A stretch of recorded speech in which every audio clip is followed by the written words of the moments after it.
안녕하세요. 채널을 청취해주시는 구독자 여러분. 10년을 함께 산 남편이 옛 연인과 다시 시작하겠다며 이혼을 요구한 이야기입니다. 그 여자가 이미 남편과 이혼하고 돌아왔기 때문이라며 말이죠. 저는 서류에 서명했습니다. 그리고 여유롭게 찬장을 열어 그 남자가 그 자리에 주저앉게 만들 물건을 꺼냈습니다. 세상에는 외모가 부족해서, 배운 것이 없어서, 혹은 살림을 못해서 지는 것이 아닌 여자들이 있습니다. 시댁에 눈에 그들이 패배자로 보이는 이유는 너무 오래 희생했고 너무 오랫동안 묵묵히 헌신한 나머지 그 수고가 당연한 것으로 여겨졌기 때문입니다. 여러분, 한번 생각해 보십시오. 닭 울음소리보다 일찍 일어나고 처마 및 전등이 꺼질 때보다 늦게 잠들며 매 끼니 매번 갚아야 할 빚, 들어오고 나가는 돈 한 푼까지 챙긴 며느리가 있습니다. 그런데 집안이 평안해지고 살만해지니 사람들은 그녀를 그저 뒤에 서 있는 사람이라고 부릅니다. 여자가 남편을 사랑하는 것은 귀한 일이고 시댁을 챙기는 것도 도리라지만 자신의 피땀 위에 자신의 이름을 새기는 것조차 잊을 만큼 헌신하다 보면 어느 눈물 나는 날에는 그 눈물조차 자신을 구해주지 못합니다. 그날 오후 포항 구룡포의 바닷마을은 막 해가 저물고 있었습니다. 바다에서 불어오는 바람은 멸치액젓 냄새, 비린내, 그리고 시아버지 제사를 지낸 후 오래된 기와지붕에 맴도는 향냄새를 실어왔습니다. 제 이름은 이혜인, 당시 42세였습니다. 회계사로 일하다 남편과 결혼한 지 딱 10년이 되던 해였습니다. 제 남편은 박동진, 박씨 가문의 장남이자 동네 사람들이 흔히 박사장이라 부르는 멸치액젓 공장의 주인이었습니다. 시어머니 송정숙 여사는 66세로 일찍 남편을 여의고 한 손으로는 조상의 제사상을, 다른 한 손으로는 그녀가 항상 박씨 가문의 가풍이라 부르는 집안의 기틀을 쥐고 계셨습니다. 그날은 시아버지이신 고 박태호 어르신의 제삿날이었습니다. 골목의 개들이 아직 처마 밑에서 웅크려 자고 있던 새벽 3시부터 저는 일어나 불을 피우고 쌀을 씻고 생선을 손질하고 고기를 재웠습니다. 우럭, 매운탕을 끓이고 고등어 조림을 안치고 친척 남자들의 술안주로 쓸 오징어 무침을 여러 접시 만들었습니다. 8상이나 되는 제사상은 식당에서는 대수롭지 않을 수 있지만 동트기 전부터 밤늦게까지 부엌에 서 있는 여자에게는 등에 짊어진 8개의 바위처럼 무거웠습니다. 갈색 개량 한복을 입은 시어머니는 윗방에서 친척들을 접대하며 잔이 부족하면 혜인아, 여기 그릇 좀 더 가져오너라, 물이 부족하면 혜인아, 큰아버지들 드시게 진한 녹차 좀 내오너라 하고 연신 저를 불렀습니다. 저는 네, 어머니를 반복했고 제 손에는 파기름, 냄새가 배어 있었으며 등은 땀으로 젖어 있었습니다. 집안의 며느리가 제삿날에 어떻게 가만히 앉아 있을 수 있겠습니까? 저는 그저 참는 자에게 복이 온다고 제사를 잘 마쳐 남편과 시어머니의 체면을 세워주면 그만이라고 생각했습니다. 정오 무렵 배수진이 찾아왔습니다. 그녀는 제 남편의 옛 연인으로 남편과 이혼한 뒤 몇 달 전 이 바닷마을로 돌아온 여자였습니다. 수지는 베이지색 실크 블라우스를 입고 투명 포장지로 싼 과일 바구니를 들고 나긋나긋한 미소를 띠며 들어왔습니다. 어머니 안녕하세요. 오늘 아버님 기일이라 향 하나 올리러 왔어요. 시어머니는 그녀를 보자마자 눈을 반짝이며 멀리 떠났던 딸을 만난 것처럼 손을 끌어당겼습니다. 아이고 우리 수진이 귀한 걸음 했네. 이리 와 이쪽 윗자리에 앉아라. 옛날에 인연이 엇갈리지만 않았어도 지금쯤 넌 이 집 식구였을 텐데. 부엌에 서 있던 저는 그 말을 토시 하나 안 틀리고 다 들었습니다. 오이를 썰던 제 손에 칼이 한 박자 멈칫했습니다. 여자들은 때로 뺨을 맞지 않아도 친척들 앞에서 듣는 말 한마디에 가슴이 타들어갈 때가 있습니다. 남자들 상에 앉아있던 남편 동지는 수진을 힐끗 보았고 그의 눈빛은 순식간에 부드러워졌습니다. 가스레인지 불이 켜져 있었음에도 제 뒷덜미가 서늘해질 만큼 빠른 변화였습니다. 그날 하루 종일 수지는 윗자리에 앉아 있었습니다. 저는 차를 따르러, 간장을 놓으러, 쌈 채소를 리필하러 위아래를 뛰어다녔습니다. 친척 아주머니 한 분이 웃으며 물었습니다. 혜인아, 오늘 고생이 많다, 그치? 제가 대답하기도 전에 시어머니가 끼어들었습니다. 집안 며느리라면 당연히 해야 할 일이지. 제삿날에 고생이니 뭐니 따지면 집안 꼴이 뭐가 되겠어. 저는 고개를 숙이며 씁쓸하게 웃었습니다. 네, 익숙해요, 어머니. 익숙하다는 그 두 글자는 입 밖으로는 가볍게 나왔지만 제 마음속에서는 가득 찬 액젓 독처럼 무거웠습니다. 밤 9시가 넘어 손님들이 모두 돌아갔습니다. 저는 마지막 산더미 같은 설거지를 마쳤고 주방 세제와 뜨거운 물 때문에 두 손은 붉게 달아올라 있었습니다.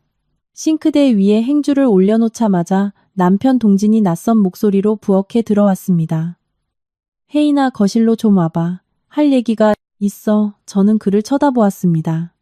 그의 하얀 셔츠는 여전히 다림질한 듯 빳빳했고 술 냄새가 옅게 풍겼습니다. 반면 저는 땀에 절고 다리는 쑤시고 온몸에 음식 냄새가 배어 있었습니다. 왠지 모르게 그 순간 저는 불길한 예감을 느꼈습니다. 거실에는 불이 환하게 켜져 있었습니다. 시어머니는 거실 한가운데 나무 의자에 허리를 꼿꼿이 세우고 차가운 표정으로 앉아 있었습니다.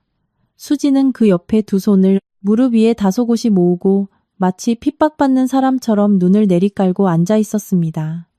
거실 탁자 위에는 얇은 종이 뭉치가 놓여 있었습니다. 동지는 의자를 당겨 제 맞은편에 앉았습니다. 몇 초간 침묵하더니 종이 뭉치를 제 쪽으로 밀었습니다. 혜인아, 우리 이혼하자. 저는 서류를 보았습니다. 이혼 합의서라는 글자가 눈을 찌를 듯 선명했습니다. 벽시계의 똑딱거리는 소리, 문틈으로 스며드는 바람 소리까지 모두 들렸습니다. 이상하게도 사람의 심장에 칼이 꽂히는 순간 주변은 소름 끼치도록 고요해지는 법입니다. 제가 잠긴 목소리로 물었습니다. 방금 뭐라고 했어? 동지는 제 시선을 피했습니다. 지난 10년간 당신 고생한 거 알아. 하지만 내가 가장 미안하고 신경 쓰이는 사람은 수진이야. 수진이 방금 이혼했고 지금 나를 아주 필요로 해. 나 더 이상 거짓으로 살고 싶지 않아. 수진은 서둘러 눈가를 훔치며 대시패 떨어지는 빗물처럼 부드러운 목소리로 말했습니다. 혜인 언니, 죄송해요. 제가 이 타이밍에 나타난 건 잘못인 거 아는데 사람 마음이 마음대로 안 되네요. 저도 그동안 많이 힘들었어요. 저는 그녀를 보았습니다. 남의 집 제사가 끝난 밤에 구김 하나 없는 실크 블라우스를 입고 매니큐어를 곱게 칠한 채 남의 남편이 이혼을 요구하는 자리에 앉아 힘들었다고 말하는 꼴이라니. 정말 사람마다 고통의 기준은 다르더군요. 헛웃음이 나올 만큼 어이없는 고통인데 목구멍은 쓰디썼습니다. 시어머니가 탁자에 찻잔을 콱 내려놓았습니다. 혜인아, 너희 집에 10년 있었으면 할 만큼 했다. 내 아들이 저렇게까지 말하니 깔끔하게 서명하고 끝내라. 분수하는 여자라면 구질구질하게 매달려서 내 아들 더 힘들게 하지 마라. 저는 시어머니를 돌아보았습니다. 어머니, 아버님 제삿날 밤에 저를 부르신 게 기껏해야 남편이 옛 여자 집에 들이게 이혼 서류에 도장 찍으라는 뜻이었나요? 시어머니는 미간을 찌푸렸습니다. 말 버릇하고는 부부 2년 다 했으면 놓는 거지. 네가 아직 젊은 애도 아니고 무슨 생떼를 부리려느냐. 동진이 한숨을 쉬었습니다. 마치 상처받은 쪽이 자신이라는 듯이요. 혜인아, 섭섭지 않게 해줄게. 재산 분할은 깔끔하게 계산하자고. 나랑 어머니 체면 좀 살려주고 조용히 끝내자. 저는 제 앞에 있는 세 사람을 쳐다보았습니다. 저를 지켜주겠다 맹세했던 남편, 제사상 앞에서 제 손을 잡으며 친딸처럼 여기겠다던 시어머니, 입으로는 미안하다면서 눈가의 승리감을 숨기지 못하는 여자. 저는 울지 않았습니다. 어쩌면 남의 뒤치다꺼리만 하던 기나긴 세월 동안 제 눈물은 이미 말라버렸는지도 모릅니다. 저는 탁자 위에 펜을 집어 들었습니다. 동지는 제가 손을 떨 거라 생각하며 쳐다보았고 시어머니는 제가 애원할 거라 생각하며 입술을 깨물었으며 수지는 제가 패배를 인정했다고 생각하며 고개를 숙였습니다. 하지만 저는 아주 천천히 한 획 한 획 또박또박 서명했습니다. 이혜인. 지난 10년간 이 집안에서 공로를 말할 때 거의 불린 적 없는 그 이름이 혼인을 끝내는 서류 아래에 단정히 놓였습니다. 서명을 마친 뒤 펜을 내려놓았습니다. 됐어, 서명했어. 동지는 흠칫 놀랐습니다. 제가 이렇게 쉽게 승낙할 줄 몰랐던 눈치였습니다. 저는 자리에서 일어나 그의 눈을 똑바로 보며 말했습니다. 하지만 당신이 배수진 씨를 이 집 안주인으로 모셔오기 전에 그 안주인 자리가 과연 누구 이름 위에 서 있는 건지부터 확인하는 게 좋을 거야. 시어머니가 눈을 치켜떴습니다. 그게 무슨 소리냐? 저는 대답하지 않고 몸을 돌려 안방으로 향했습니다. 제 등 뒤로 동진이 의자를 끄는 소리가 났고 수지는 입을 다물었습니다. 방금 전까지 저를 몰아세우던 목소리들로 가득했던 거실은 폭풍 전야처럼 고요해졌습니다. 저는 안방문을 열었습니다. 벽 쪽에 붙어있는 오래된 나무 옷장. 세월이 흘러 니스가 검게 변한 그 옷장 맨 아래 칸 누렇게 바랜 제 웨딩드레스 아래에는 제가 수년간 자물쇠로 잠가둔 파란색 틴 케이스가 있었습니다. 자물쇠에 손을 얹자 심장이 느리지만 확실하게 뛰는 것이 느껴졌습니다. 결혼이라는 문을 열고 들어갈 때가 있었다면 지금 제가 여는 이 문은 10년간의 무시와 천대로부터 걸어나가는 문이었습니다. 10년 전 제가 박씨 집안의 며느리로 들어온 건 바닷바람에 짠내가 묻어나고 마당에 하얀 멸치들이 눈부시게 널려있던 8월의 아침이었습니다. 당시 저는 32살, 20대 소녀들처럼 환상에 젖어 있을 나이는 아니었지만 가족이라는 두 글자를 믿을 만큼은 마음이 무른 사람이었습니다. 동지는 저보다 한 살 많았습니다. 화려한 말을 하는 사람은 아니었지만 연애 시절 그는 참 진실해 보였습니다. 그는 낡은 오토바이에 저를 태우고 해안 도로를 달리며 햇살을 받아 붉게 빛나는 지붕들을 가리키며 말했습니다. 나중에 혜인아, 네가 이 집에 오면 절대 고생 안 시킬게. 우리 집이 엄청난 부자는 아니어도 탄탄한 가업이 있잖아. 부부가 열심히만 하면 굶을 일은 없어. 저는 그 말에 마음이 찡했습니다. 여자는 남자가 하늘의 별을 따다 주겠다는 거창한 약속을 바라는 게 아닙니다. 고생 안 시키겠다는 그 한마디면 온 마음을 다 바치기에 충분했으니까요. 당시 시댁은 돌아가신 아버님 박태호이 남겨주신 멸치액젓 공장을 운영하고 있었습니다. 아버님이 돌아가신 지 몇 년이 지났고 시어머니가 공장 안을 맡고 동진이 손님 접대, 납품, 기존 대리점 관리를 도맡았습니다. 규모가 아주 크진 않아도 진짜 액젓을 담근다며 지역에서는 꽤 이름이 알려져 있었습니다. 마당에 들어서면 수십 개 거대한 액젓 숙성통이 가지런히 놓여 있었고 생선 냄새, 소금 냄새, 그리고 햇빛 냄새가 엉켜났습니다. 낯선 사람들은 인상을 찌푸릴지 몰라도 바닷가 출신인 제게는 집밥 냄새처럼 친근했습니다. 제가 시집 오던 날 시어머니는 옅은 향 연기가 피어오르는 아버님 영정 앞에서 제 손을 잡았습니다. 그녀는 울먹이는 목소리로 말했습니다. 혜인아, 네가 이 집에 왔으니 이제 내 친딸이나 다름없다. 부부가 합심해서 아버지가 남긴 가업을 잘 지키거라. 나중에 잘 되면 너희 둘이 누리는 거고 힘들면 둘이 같이 짊어지는 거야. 저는 조용히 해내라고 대답했습니다. 그때는 그 말을 믿었습니다. 나중에 돌이켜보며 저 자신을 비웃을 정도로 굳게 믿었습니다. 사람들은 달콤한 말에 속아 넘어간다고 하지만 달콤한 말이 사람을 당장 죽이는 건 아닙니다. 그저 마땅히 정신을 차려야 할 곳에서 더 오래 머물게 만들 뿐이죠. 저는 원래 대구의 수산물 유통기업에서 회계사로 일했었습니다.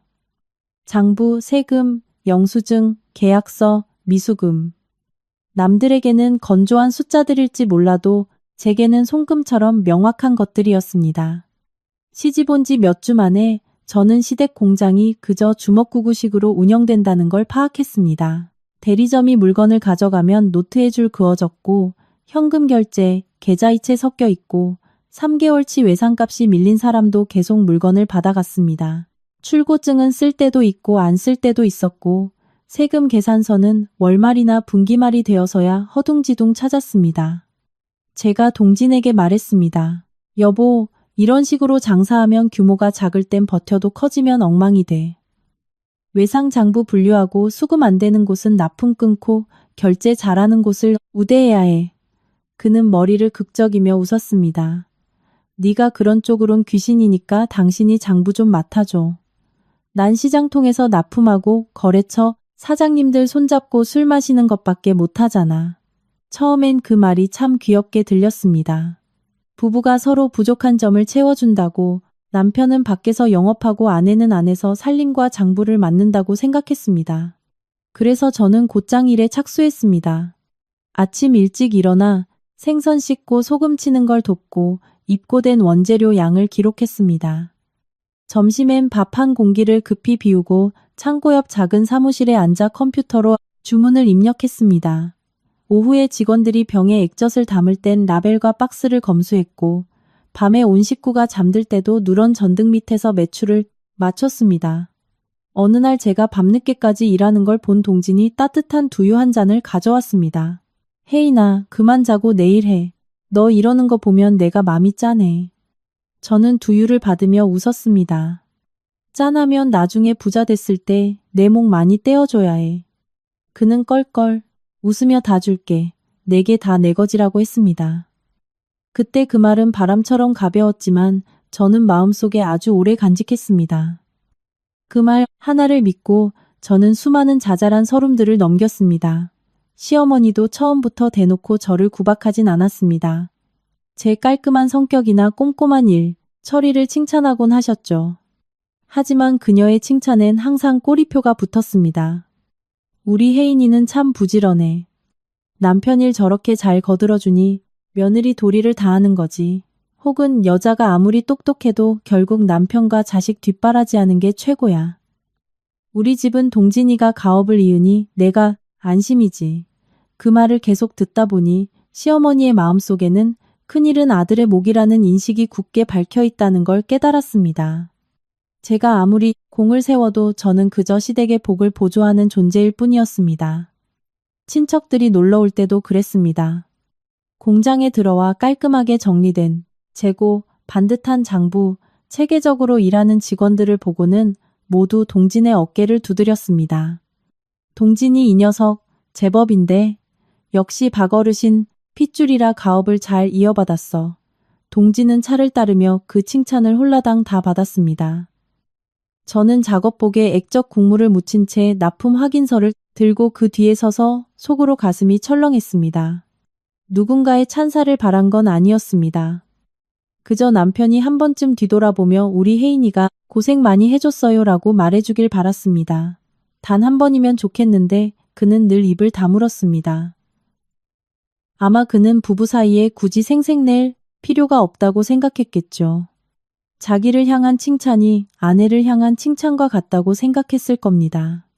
그때의 그는 나쁜 놈이라기보다 조명 아래 서는 것에 익숙해지기 시작했고 저는 그의 그림자로 남는 것에 익숙해지고 있었던 겁니다. 한 번은 제가 부엌에서 찬밥을 급히 물에 말아먹고 있을 때 시누이 박수아가 찾아왔습니다. 수아는 결혼해서 몇 킬로미터 떨어진 곳에 살았지만 툭하면 친정에 와서 액젓을 공짜로 떼다가 자기 동네 장터에 팔곤 했습니다. 그녀가 저를 보며 비웃듯 말했습니다. 올케는 참 유별나. 우리 엄마 말이 맞네. 오빠가 올케 만나서 팔 잡혔다니까. 아니 집안의 기둥은 남자인데 무슨 푼돈까지 그렇게 꼼꼼하게 따지고 앉아. 있어? 제가 가볍게 웃으며 답했습니다. 푼돈도 자꾸 세어나가면 큰돈이 되는 거야 아가씨. 수아는 입술을 삐죽였습니다. 에휴, 회계사 출신이라 그런지 매사에 숫자 노름이네. 식구들끼리 너무 깐깐하게 굴면 피곤해. 그녀는 농담처럼 던진 말이었지만 훗날 알게 되었습니다. 그들의 눈에 회사 돈과 시댁 돈의 경계는 애초에 없었다는 것을요. 오직 저 혼자만 모래 위에 필사적으로 선을 긋고 있었던 겁니다. 처음 몇 년간 저는 스스로를 다독였습니다. 여자가 시집가면 누구나 서운한 일이 생기기 마련이라고. 옛말에 배는 사공을 따르고 아내는 남편을 따른다고 했으니 조화롭게 양보하며 살자고 다짐했습니다. 제 친정어머니 민 여사님도 전화를 걸 때마다 신신당부하셨습니다. 혜인아 며느리 노릇 정으로 하는 거지만 이성은 잃지 마라. 사랑은 사랑이고 서류랑 돈 문제는 확실히 해야 해. 저는 그때 웃으며 대답했습니다. 엄마 너무 앞서가네. 시댁 식구들도 나 엄청 아껴줘요. 전화기 넘어 엄마는 한숨을 쉬셨습니다. 그래, 아껴주면 좋지. 하지만 사람 앞일은 모르는 거다. 어느 강물이 얕아지고 어느 마음이 깊어질지 네 알겠니? 그 말이 훗날 제 인생에 그토록 아프게 꽂힐 줄은 상상도 못했습니다. 겉보기에 제 10년 시집살이는 평탄했습니다. 남편은 술주정도 안 했고 시어머니는 건강하셨으며 번듯한 가업이 있었으니까요. 하지만 이불 속 빈대는 덮어봐야 아는 법입니다. 한 지붕 아래의 한기는 늘 호통과 폭언에서만 오는 것이 아닙니다. 때로는 누군가 내 공로를 몽땅 가로채고 나는 부엌 뒤편에서 남몰래 한숨을 쉬어야 할 때 찾아오곤 합니다. 저는 제가 미움받는다고 생각하지 않았습니다. 시어머니도 처음엔 저를 미워하지 않았고 동진도 처음부터 나쁜 놈은 아니었습니다. 하지만 그 집안에서 저는 마치 뻘겋게 타오르는 연탄불 같았습니다. 모두가 제 온기를 원하고 따뜻한 밥을 원했지만 연탄이 얼마나 타들어가고 있는지 들여다보는 사람은 없었습니다. 그리고 제 비극은 남편이 이혼 서류를 내민 날 시작된 것이 아니었습니다. 아주 오래전 제가 제 자신을 위한 정당한 자리를 요구하지 않고 남편의 등 뒤에 서 있기를 너무 오래 수락했던 그날부터 시작된 것이었습니다. 사람의 인생에도 예고 없이 닥치는 폭풍이 있습니다. 바다의 날씨는 하늘을 보고 예측할 수 있다지만 사람 마음과 사업은 어느 날 아침 갑자기 무너져 내리기도 합니다. 2019년 초 시댁 멸치액젓 공장에 큰 위기가 닥쳤습니다. 그날 저는 외상장부를 확인하고 있었는데 동진이 마당에서 얼굴이 하얗게 질린 채 휴대전화를 들고 뛰어들어왔습니다. 혜인아, 대구 쪽 거래처에서 반품 들어왔어. 제가 고개를 들었습니다. 무슨 반품? 지난주에 보낸 신제품? 패키징 규격이 안 맞는데. 보조 라벨에 정보도 빠져 있고 로트 번호도 안 맞는다고. 당장 처리 안 하면 계약 취소하겠대. 남편의 휴대전화 메시지를 보는 순간 제 심장이 덜컥 내려앉았습니다. 그 물량은 무려 2,000병 가까이 되는 연초 가장 큰 납품건이었습니다. 이전에 제가 세라벨 시안을 꼭 확인하고 찍어내자고 당부했지만 인쇄소 납기가 지연되자 동지는 출고일을 맞추겠답시고 기존 라벨에 대충 덧붙여 포장해버렸던 겁니다. 제가 아주 낮게 물었습니다. 내가 라벨 컨펌 날 때까지 기다리자고 했던 거 기억나? 동지는 머리를 쥐어뜯었습니다. 지금 와서 그 얘기가 왜 필요해? 반품 들어왔다잖아. 저는 입을 다물었습니다. 끓는 물에 기름을 부어봤자 불만 커질 뿐이니까요. 서둘러 계약서를 확인하고 거래처에 전화해 수습할 시간을 벌었습니다. 하지만 문제는 거기서 끝나지 않았습니다. 이틀 뒤 소문이 퍼지자 작은 대리점들이 전화를 걸어오기 시작했습니다. 결제 대금을 미뤄달라는 사람, 납품을 잠시 보류하겠다는 사람이 줄을 이었습니다. 용기 납품업체 사장님은 마당에 있는 숙성통 옆에 서서 큰 소리로 소리쳤습니다. 박 사장님, 우리 대금 석 달 밀렸소. 오늘 일부라도 결제 안 해주면 더 이상 병 못 대줍니다. 소금 트럭 기사님도 모자를 삐딱하게 쓰고는 언성을 높였습니다. 알던 사이라 외상준, 건데 반품 사태 났다니까 나도 불안하오. 언제 돈 줄 건지 확답을 주시오. 공장 직원들은 불안한 눈빛으로 서로를 쳐다보며 일손을 잡지 못했습니다. 평소에도 진하던 멸치와 소금 냄새가 그날따라 목구멍을 콱 막히게 할 만큼 짙었습니다. 시어머니는 사람들이 빚을 독촉하는 소리를 듣자마자 아버님 영정 앞으로 달려가 향을 피웠습니다. 중얼거리며 기도를 마친 뒤 마치 제가 범인이라도 되는 양 쏘아보았습니다. 혜인아, 넌 도대체 회계를 어떻게 보길래 집안꼴을 이 지경으로 만들어? 물건 판 돈 다 어디 갔어?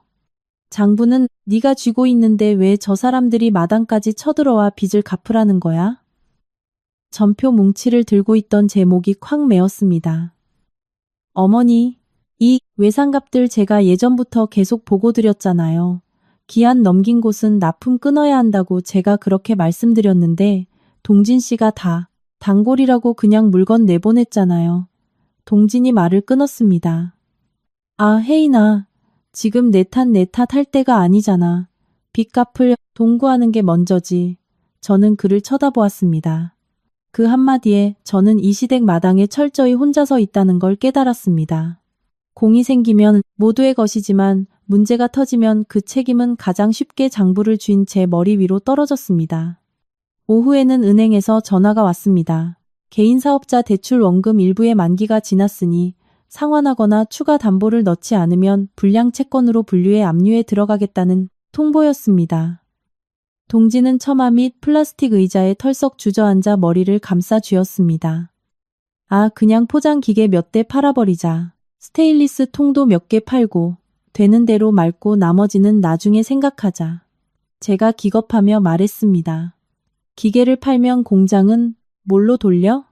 통을 팔면 액젓은 어디에 숙성하고? 당장 오늘 빚은 막는다 쳐도 내일은 뭘로 먹고 살 건데? 그가 충혈된 눈으로 고개를 들었습니다. 그럼 네가 말해봐. 어떡하라고. 나도 지쳤어. 이놈의 가업 끌어안고 있다가 다 같이 죽게 생겼다고. 그 말에 시어머니가 오열했습니다. 그녀는 영정 사진을 보며 남편을 원망했습니다. 여보, 이것 좀 보소. 당신이 남긴 피땀 어린 가업이 무너지게 생겼소. 내 아들도 불쌍하고 나도 불쌍해서 어째. 똑똑하다는 회계사 며느리 들여서 뭐해. 장부만 갈수록 엉망진창인데. 저는 마당 한가운데 얼음처럼 서 있었습니다. 예전 같았으면 억울해서 울었을 겁니다. 하지만 그날 처마 밑에서 월급을 기다리는 직원들의 불안한 눈빛과 아이 학원비 때문에 남몰래 눈물을 훔치는 포장반정 아주머니를 보며 저는 무너질 수 없었습니다. 그날 밤 집안 식구 누구도 밥을 넘기지 못했습니다. 시어머니는 방에 틀어박혔고 동지는 마당에서 줄담배만 피웠습니다.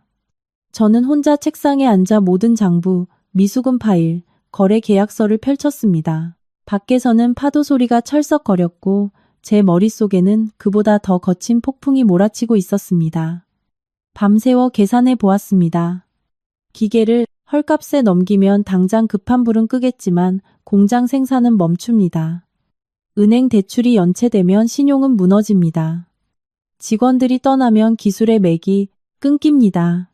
제사상 앞에서 기도만 하고 있는 저들을 믿고 있다간 발등에 떨어진 불이 목 끝까지 차오를 게 뻔했습니다. 새벽녘 저는 친정어머니께 전화를 걸었습니다. 엄마는 막 채소를 팔러 시장에 나갈 채비를 하고 계셨습니다. 제 목소리를 듣자마자 잠시 침묵하시더니 물으셨습니다.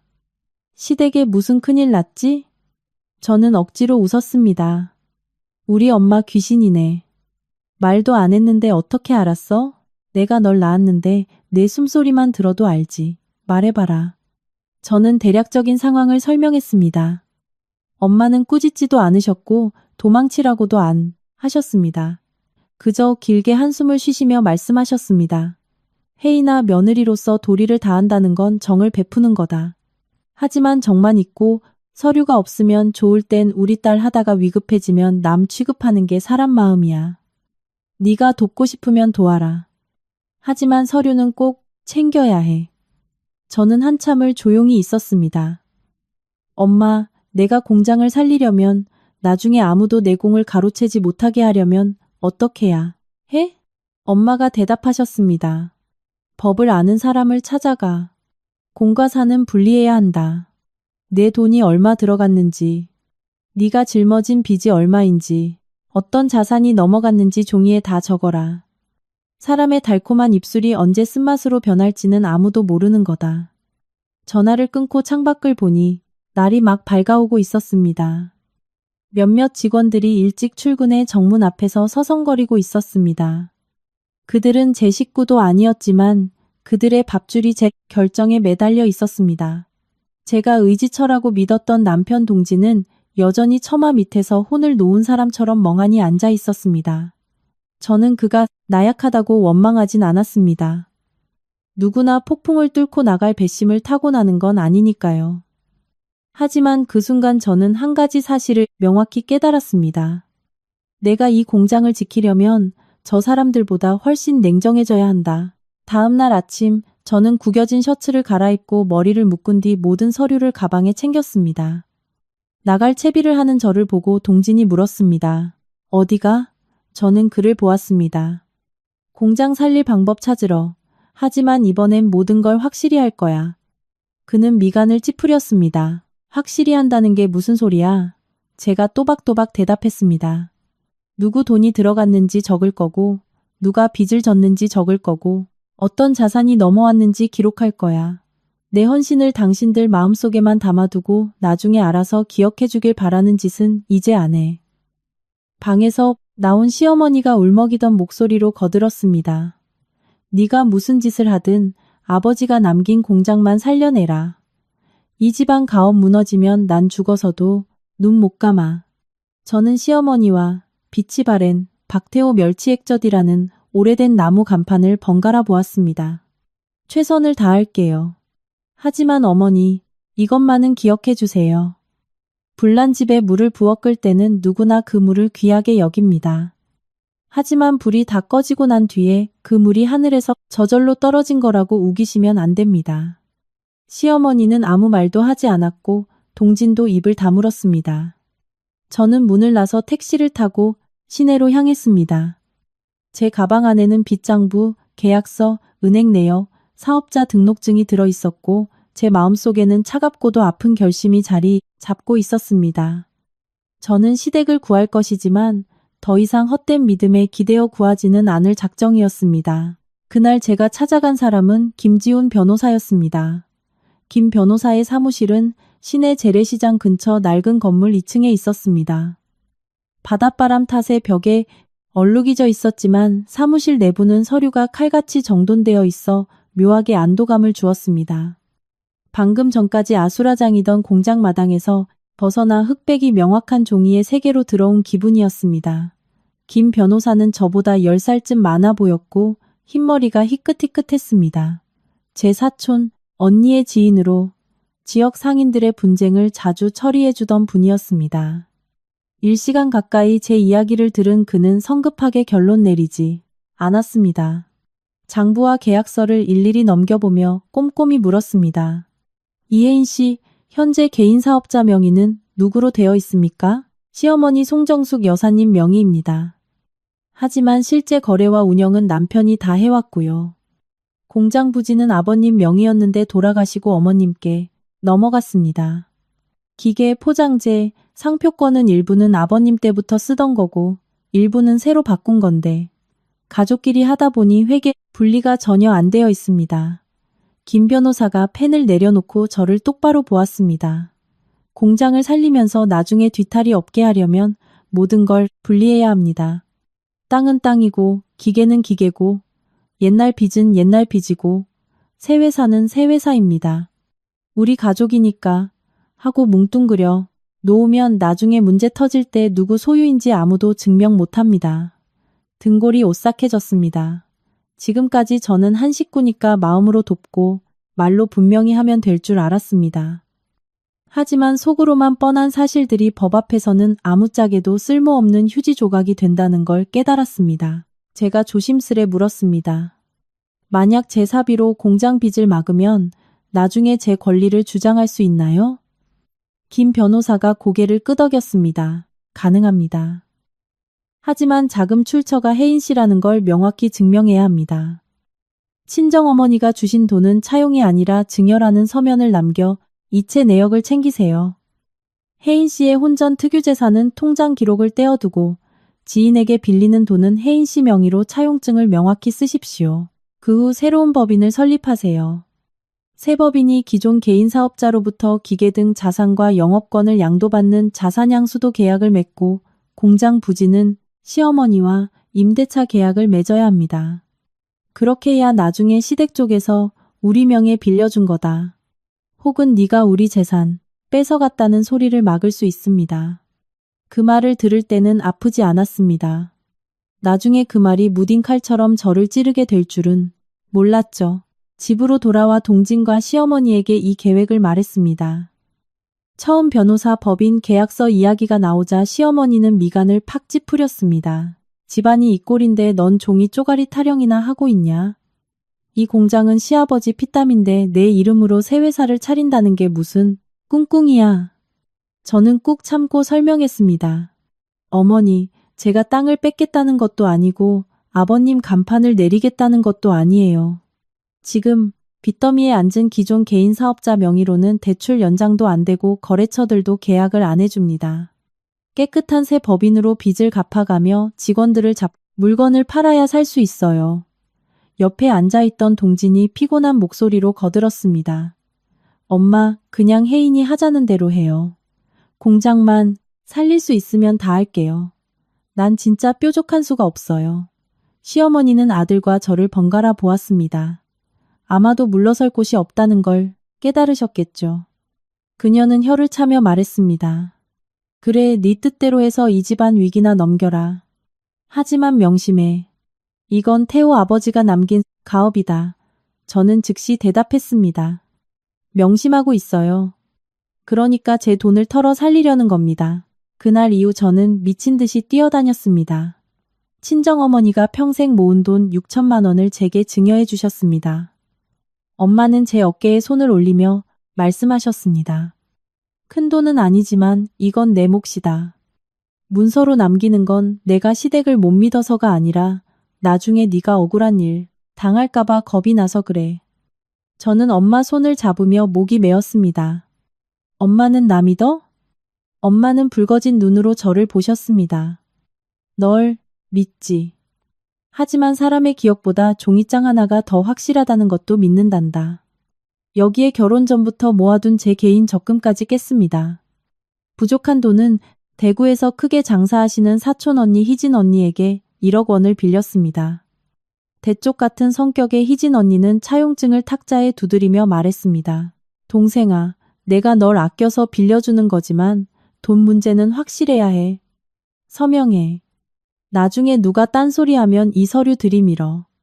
저는 씁쓸하게 웃었습니다. 시댁에 불이 났는데 언니는 나한테 차용증부터 들이미네. 언니는 눈썹을 치켜 올렸습니다. 불난 집일수록 그 불 끈 물통이 네 건지 확실히 해둬야지. 안 그러면 불 다 끄고 나서 지들이 비와서 꺼졌다고 우긴다. 시어머니께 했던 제 말과 똑같았습니다. 세상 물정 아는 사람들은 한결같이 똑같은 사실을 알고 있었습니다. 정은 마음으로 나누는 거지만 사업은 증거로 하는 거다.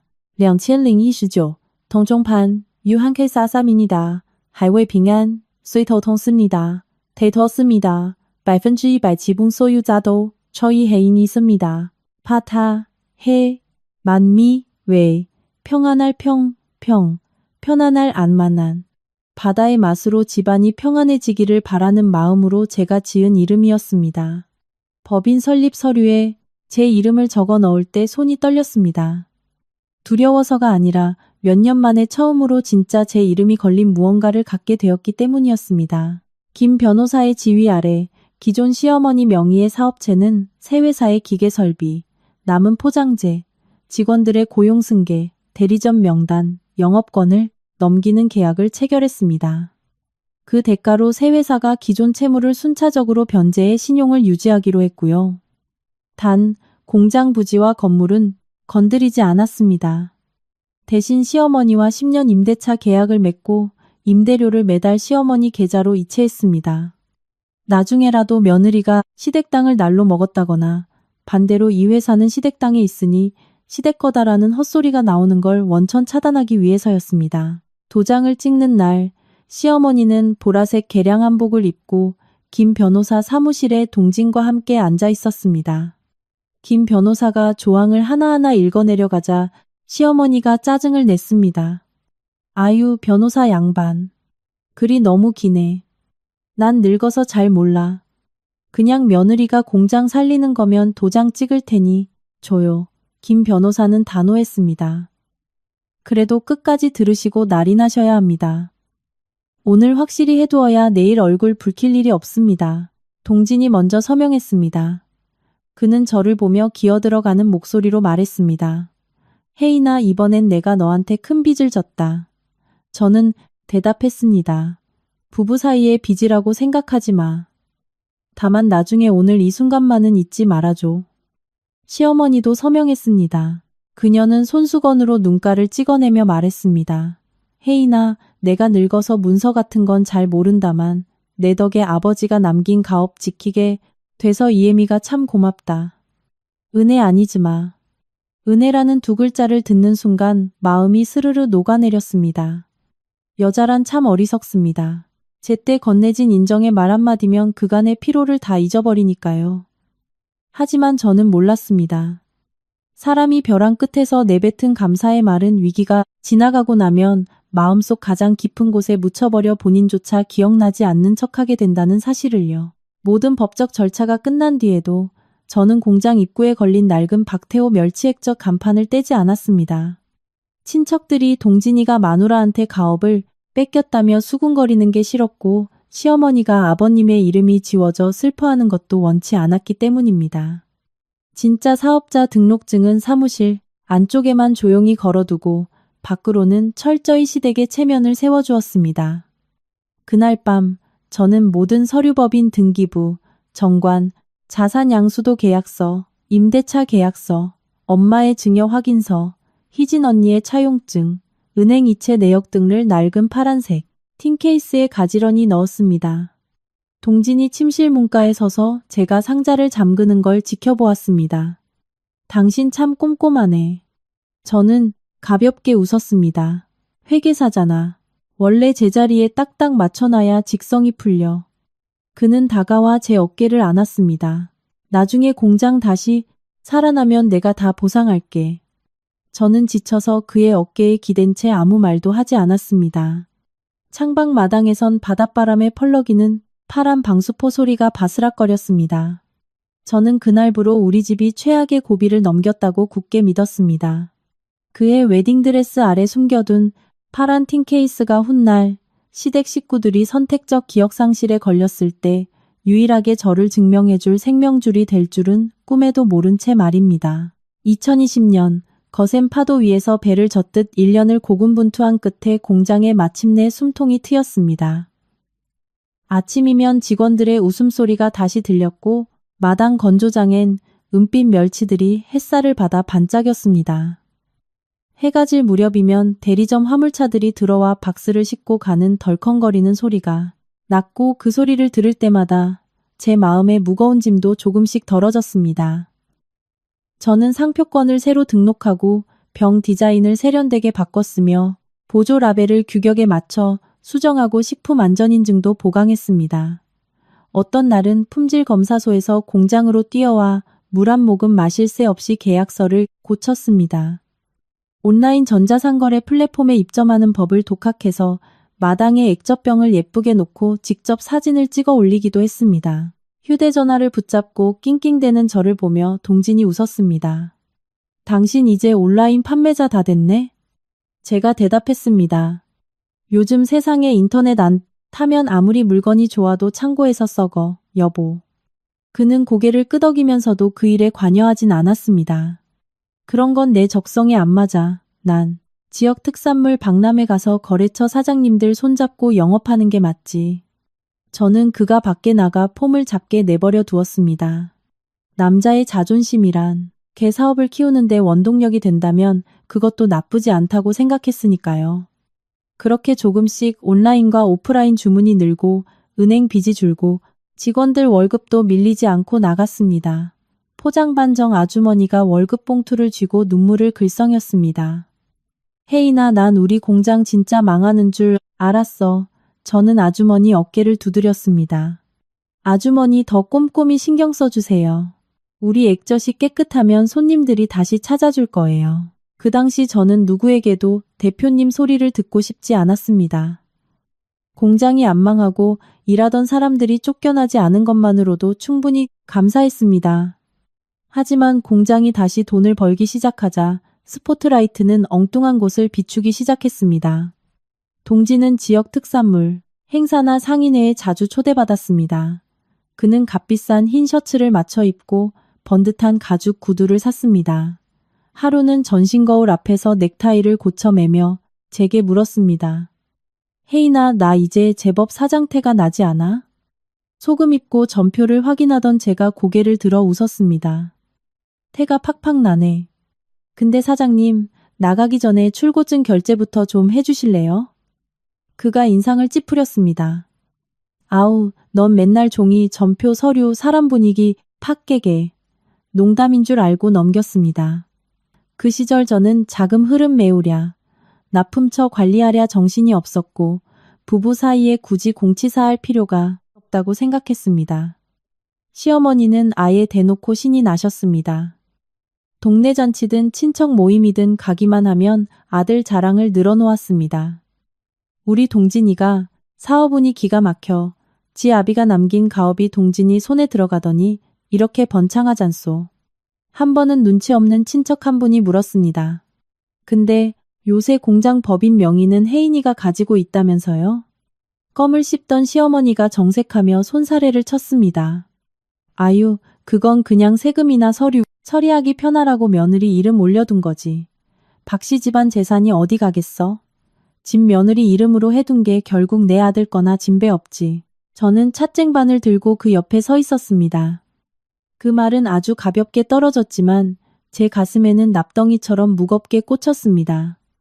동진을 쳐다보았습니다. 그도 분명히 그 말을 들었습니다. 술잔을 따르던 그의 손이 잠시 멈칫했으니까요. 하지만 그는 아무 말도 하지 않았습니다. 아닙니다. 혜인이가 발벗고 나서서 살린 겁니다. 라는 그 한마디. 그 쉬운 한마디를 하지 않고 그는 그저 사람들을 향해 사람 좋게 웃으며 예, 다 조상님이 보살펴 주신 덕이죠. 하고 답했습니다. 제가 대놓고 나서서 반박할 수는 없었습니다. 하지만 조상님이 보살펴 주신다고 빚이 갚아지고 인증 마크가 떨어지고 계약서가 체결된답니까? 밤 새벽 2시까지 눈 비벼가며 영수증 뭉치와 씨름한 사람이 없었다면 조상님도 그 공장을 살리진 못했을 겁니다. 그날 밤 제가 그에게 물었습니다. 낮에 어머니가 공장명에 내 이름으로 된 거 그냥 편의상 올려둔 거라고 하신 거 들었어? 그가 건성으로 대답했습니다. 들었어. 그럼 왜 확실히 말 안 해줬어? 어머니야 연세가 있으시니 그렇다 쳐도 친척들 앞에서 내가 뭐가 돼? 그는 휴대전화를 내려놓고 짜증 섞인 목소리를 냈습니다. 너는 꼭 남들한테 동네방네 떠벌려야 직성이 풀리냐?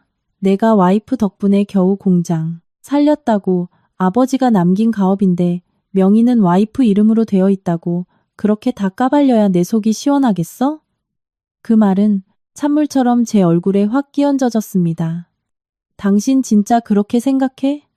그가 몇 초 입을 다물더니 목소리를 낮췄습니다. 내 말이 그런 뜻이 아니잖아. 그냥 남자로서 밖에서 활동하는데 체면이란 게 있잖아. 저는 고개를 돌렸습니다. 더 이상 따지지 않았습니다. 그의 마음속 저울이 이미 기울었다는 걸 깨달았기 때문입니다. 진실과 체면 사이에서 그는 체면을 선택하기 시작한 겁니다. 그날 이후 저는 확실히 느꼈습니다. 대리점 사장님들이 찾아오면 동진의 손을 굳게 잡으며 박 사장님, 요즘 잘 나가십니다.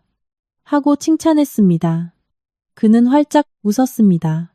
하지만 단가를 조정하거나 대금 결제 기일을 늦춰달라거나 서류를 처리할 일이 생기면 그들은 귀신같이 제게로 고개를 돌렸습니다. 혜인 씨 장부 좀 잘 봐줘요. 저는 열쇠를 쥐고 창고를 지키고 장부를 맞추는 관리인이 되었고 남편은 그 모든 영광과 칭찬을 독식하는 진짜 사장 행세를 즐기고 있었습니다. 2025년 늦가을 구룡포 마당 건조장 뒤로 서늘한 바닷바람이 불기 시작할 무렵 배수진이 이 바닷마을로 돌아왔습니다. 그 소문은 갓단 액젓, 냄새보다 더 빨리 퍼졌습니다. 좁은 시골 마을에서 돈 많은 남자와 결혼하겠다며 떠났던 예쁜 여자가 이혼 딱지를 달고 돌아왔으니 시장에서 채소를 살 때나 다방에서 커피를 마실 때 아주 좋은 안주거리가 되었죠.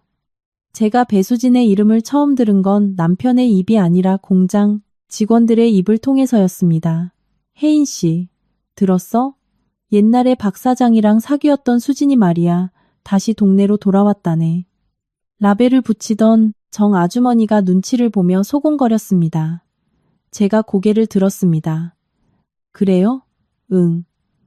대구 쪽 돈 많은 남자랑 결혼했는데 결국 갈라섰대. 예쁘장하면 뭐해? 팔자가 사나운 거지. 저는 그저 웃어 넘겼습니다. 결혼 10년 차 40대 여자가 남편의 구여친이라는 단어에 20대처럼 파들파들 떨 일은 없으니까요. 누구나 과거는 있습니다. 동진에게도 있었고 제게도 있었습니다. 중요한 건 지금 어떻게 사느냐였죠. 며칠 뒤 오후 수진이 저희 집 마당에 나타났습니다. 옅은 하늘색 원피스에 얇은 카디건을 걸치고 머리는 아래로 단정히 묶은 모습이었습니다. 화장은 옅었지만 자신이 예쁘다는 걸 아주 잘 아는 여자의 태도가 배어 있었습니다. 마당에 들어서자마자 그녀는 평상에서 채소를 다듬던 시어머니에게 깍듯이 인사했습니다. 어머니 안녕하세요. 너무 오랜만에 뵙네요. 건강해 보이셔서 정말 다행이에요. 시어머니는 그녀를 보자마자 벌떡 일어났습니다. 아이고 세상에, 우리 수진이 아니냐? 이리 와봐, 얼굴 좀 보자. 왜 이렇게 야위었어? 수진은 슬프게 미소 지으며 눈시울을 붉혔습니다. 제 복이 없어서 그래요. 어머니, 멀리 시집가면 평생 편안하게 살 줄 알았는데 사람 일이 맘대로 안 되네요. 그녀가 말을 끝맺지 않고 얼버무리는 것만으로도 시어머니는 마치 헤어졌던 혈육을 만난 듯 그녀를 집 안으로 끌고 가 차를 내오며 안타까워 어쩔 줄 몰랐습니다. 저는 사무실에서 나와 그 광경을 보았습니다. 수지는 찻잔을 두 손으로 꼭 쥔 채 시어머니 옆에 앉아 있었습니다. 그때 동진도 막 대문을 열고 들어왔습니다. 수진을 본 순간 그의 걸음이 우뚝 멈췄습니다. 수진아. 수진이 자리에서 일어나 봄바람처럼 가냘픈 목소리로 말했습니다. 동진 오빠, 오랜만이네. 두 사람이 시선을 교환한 건 찰나였지만 남편의 눈빛에 무언가 옛 감정이 스쳐 지나가는 걸 분명히 보았습니다. 꺼진 줄 알았던 옛 불씨에 누군가 아주 교묘하게 성냥불을 갖다 댄 느낌이었습니다. 저는 서류, 가방을 탁자에 내려놓고 먼저 입을 열었습니다. 안녕하세요, 배수진 씨. 저 동진 씨 아내 이혜인입니다. 수진이 저를 보더니 순식간에 부드러운 미소를 지었습니다. 아, 네. 말씀 많이 들었어요, 언니. 어머니한테서 혜인 언니가 얼마나 살림 잘하고 꼼꼼하신지 다 들었거든요. 동진 오빠가 참 복이 많아요. 달달한 팥빙수 같은 칭찬이었지만 제 혀끝에는 묘하게 떫은 맛이 남았습니다. 시어머니가 수진의 손을 토닥이며 거들었습니다. 얘가 옛날부터 싹싹하고 참했지. 내가 친딸처럼 예뻐했는데 그때 타이밍만 안 어긋났어도. 동진이 어색하게 말을 끊었습니다. 엄마, 다 옛날 얘기인데 뭘. 수진이 고개를 숙였습니다. 맞아요, 다 지나간 일인걸요. 전 그냥 조용히 다시 시작하고 싶어서 온 거예요. 아무한테도 패기치고 싶지 않아요. 그녀의 입은 패기치고 싶지 않다고 말하고 있었지만 그녀의 눈은 정확히 동진을 향해 있었습니다. 다시 시작한다는 단어가 떨어지는 순간 저는 속으로 경계심이 싹 트는 것을 느꼈습니다. 며칠 뒤 수진이 공장으로 찾아왔습니다. 이번엔 작은 서류 뭉치를 들고 곧장 사무실로 들어왔습니다. 혜인 언니, 저 우리 공장 물건 좀 떼어가고 싶은데요. 터미널 근처에 작은 특산물 가게를 열어볼까 해서요. 조건 좀 봐주시겠어요? 저는 서류를 받아들고 단호하게 말했습니다. 어떤 품목을 가져가실지 정확히 말씀해 주세요. 저희 회사는 대리점 결제와 외상 규정이 정해져 있습니다. 아는 사이라도 사업은 회사 규정대로 진행해야 합니다. 수지는 연신 고개를 끄덕였습니다. 네, 알죠. 제가 이제 막 다시 시작하는 거라 자본금은 많지 않지만 열심히 돌려서 결제할게요. 동네 사람들에게 제가 누구한테 기대서 산다는 소린 듣고 싶지 않거든요. 그때 옆에 서 있던 동진이 끼어들었습니다. 혜인아, 수진이는 아는 사이잖아. 네가 재량껏 지원해줄 수 있는 부분은 좀 유도리 있게 도와줘. 저는 그를 쳐다보았습니다. 아는 사이일수록 확실하게 해야지, 여보. 처음부터 명확히 해야 나중에 얼굴 붉힐 일이 없는 거야. 수진이 황급히 미소 지었습니다. 언니 말씀이 맞아요. 전 언니처럼 딱 부러지는 성격이 참 좋더라고요. 입으로는 저를 칭찬했지만 시선은 동진을 향해 있었습니다. 마치 융통성 없는 저 때문에 핍박받는 가련한 여자라도 된 것처럼요. 저런 여리여리한 태도는 적당히만 써먹으면 무기가 됩니다. 주변 사람들에게 실패를 겪은 가엾은 여자를 못된 아내가 괴롭힌다는 프레임을 씌우기 딱 좋으니까요. 그날 이후 수지는 자주 물건을 떼어갔습니다. 처음엔 액젓 몇 박스, 건어물 몇 킬로그램 수준이었지만 물량은 점점 늘어났습니다. 그녀는 동진이 공장에 있을 시간을 귀신같이 맞춰서 찾아왔고 올 때마다 테이크아웃 커피를 건네며 콧소리를 냈습니다. 오다가 오빠 생각나서 한 잔 샀어.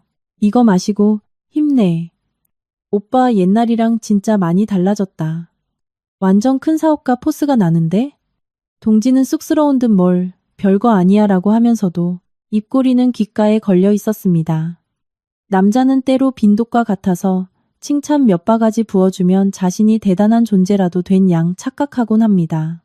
어느 날 늦은 오후 제가 뒷마당 쪽을 지나다 수진이 화물차 옆에서 동진에게 속삭이는 소리를 들었습니다. 오빠 솔직히 말해서 오빠 같은 인재가 이 조그만 공장 마당에서 썩기엔 너무 아까워. 오빠 정도 그릇이면 프랜차이즈도 내고 외교적인 서포트만 제대로 받으면 훨씬 더 크게 될 텐데. 동진이 헛기침을 하며 웃었습니다. 내가 하는 게 뭐 있냐. 다 가족들이 도와줘서 여기까지 온 거지. 오빠 너무 겸손하다. 무너져가던 가업을 오빠가 다 살려놓은 거 온 동네가 다 아는데 창고벽 뒤에서 출고증을 쥐고 있던 제 손에 힘이 빡 들어갔습니다. 실소가 터져나와야 정상인데 웃음이 나지 않았습니다. 이 공장을 죽다 살려놓은 게 누군데? 수진이는 정말 몰라서 저러는 걸까요? 아니면 알면서도 교묘하게 그의 허영심을 자극하는 걸까요? 그날 저녁 식사 자리에서 시어머니가 다시 수진의 이야기를 꺼냈습니다.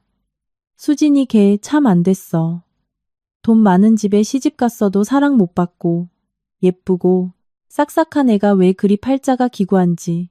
제가 고등어 조림 한 점을 밥 위에 얹으려는데 시어머니가 동진을 보며 말했습니다. 동진아, 네가 수진이 가게 일 좀 도와줘라. 어려울 때 손 내밀어주면 나중에 다 복받는 법이야. 동진이 고개를 끄덕였습니다. 네, 그럴게요. 제가 조용히 입을 열었습니다. 장사하시는데 물건 대주는 걸로 돕는 건 괜찮지만 거래는 다 법인 규정대로 처리할게요. 어머니. 시어머니가 탁자에 숟가락을 탁 내려놓았습니다. 너는 입만 열면 규정. 사람 사는데 정이라는 게 있는 거지 무슨 피도 눈물도 없이 굴어. 저는 담담하게 대답했습니다. 정이 있기 때문에 더 확실하게 해야 하는 거예요, 어머니. 안 그러면 어느 순간 돈 잃고 정까지 다 잃게 되니까요. 시어머니는 기분이 상해 입을 다물었고 동진도 침묵했습니다. 천장 선풍기가 삐걱거리며 돌아가는 소리만이 이 집안의 무언가가 서서히 제자리를 이탈하고 있다는 걸 경고해 주는 듯 했습니다. 그날 밤 동진은 마당에 나가 오랫동안 통화를 했습니다.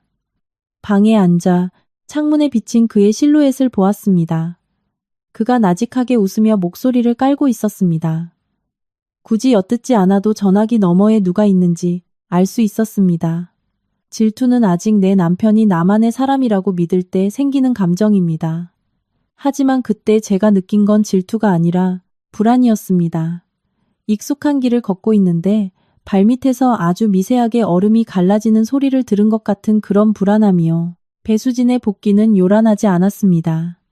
그녀는 밖에서 억척스럽게 구지도 않았고 우리 집 대문 앞에서 울고불고 매달리지도 않았습니다. 그저 가련하고 약한 여자라는 가면을 쓰고 사근사근한 말 몇 마디와 눈물 몇 방울로 시어머니의 마음과 남편의 자만심을 아주 조금씩 침식해 들어갔습니다. 나중에야 깨달았습니다. 인생의 쓴맛 단맛 다 본 여자들은 단순히 예쁜 여자를 두려워하지 않습니다.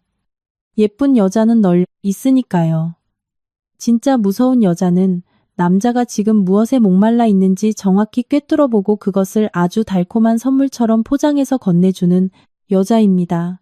수진이 돌아온 이후 남편 동진은 아주 사소한 것부터 변하기 시작했습니다. 너무 사소해서 남들에게 말하면 네가 너무 예민한 거 아니냐는 핀잔을 들을 정도였죠. 예전에는 식탁 위에 뒤집어 놓지 않던 휴대전화를 항상 액정이 바닥으로 가게 내려놓기 시작했고 화장실에 갈 때도 꼭 들고 갔습니다. 밥을 먹다가도 알림음이 울리면 힐끗 보고는 주머니에 쑤셔 넣었습니다. 하루는 저녁상을 치우는데 그의 휴대전화 화면이 번쩍 켜졌습니다. 저는 우연히 수진 가게라는 이름이 뜨는 걸 보았습니다. 동지는 얼른 전화를 집어들고 자리에서 일어났습니다. 대리점에서 전화 왔네.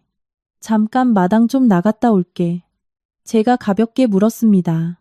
대리점 전화인데 굳이 마당까지 나가서 받아? 그는 멈칫하더니 인상을 썼습니다. 너 지금 나 감시해? 저는 들고 있던 국그릇을 내려놓았습니다. 물어본 것뿐이야. 일 얘기면 나도 장부에 기록해야 하니까 알아야 하잖아. 그가 콧방귀를 뀌었습니다. 너 제발 창고 재고 조사하듯이 나까지 조사하지 마. 난 네 남편이지. 네가 바코드 찍어서 관리하는 액저통이 아니라고. 참 기가 막히고 어이없는 말이었습니다. 제가 헛웃음을 치며 말했습니다. 당신이 액저통이었으면 유통기한이라도 확인했지. 사람 속은 유통기한이 언제 끝나는지 도통 알 수가 없네. 그는 대꾸 없이 휴대전화를 쥐고 밖으로 나갔습니다. 마주 앉아있던 시어머니가 밥그릇에 젓가락을 탁 부딪혔습니다. 여자가 영악하면 따뜻한 밥으로 남편을 붙잡아야지. 어디 남편을 취조하듯 굴어. 제가 고개를 들었습니다. 전 그저 일에 대해 물었을 뿐이에요. 어머니. 시어머니가 코웃음을 쳤습니다. 넌 입만 열면 일. 남자가 밖에 나가면 대접받고 기 좀 살아야지. 집에 오면 마누라가 얼굴을 붉히고 있으니 어느 남자가 견디겠어. 저는 입을 다물었습니다.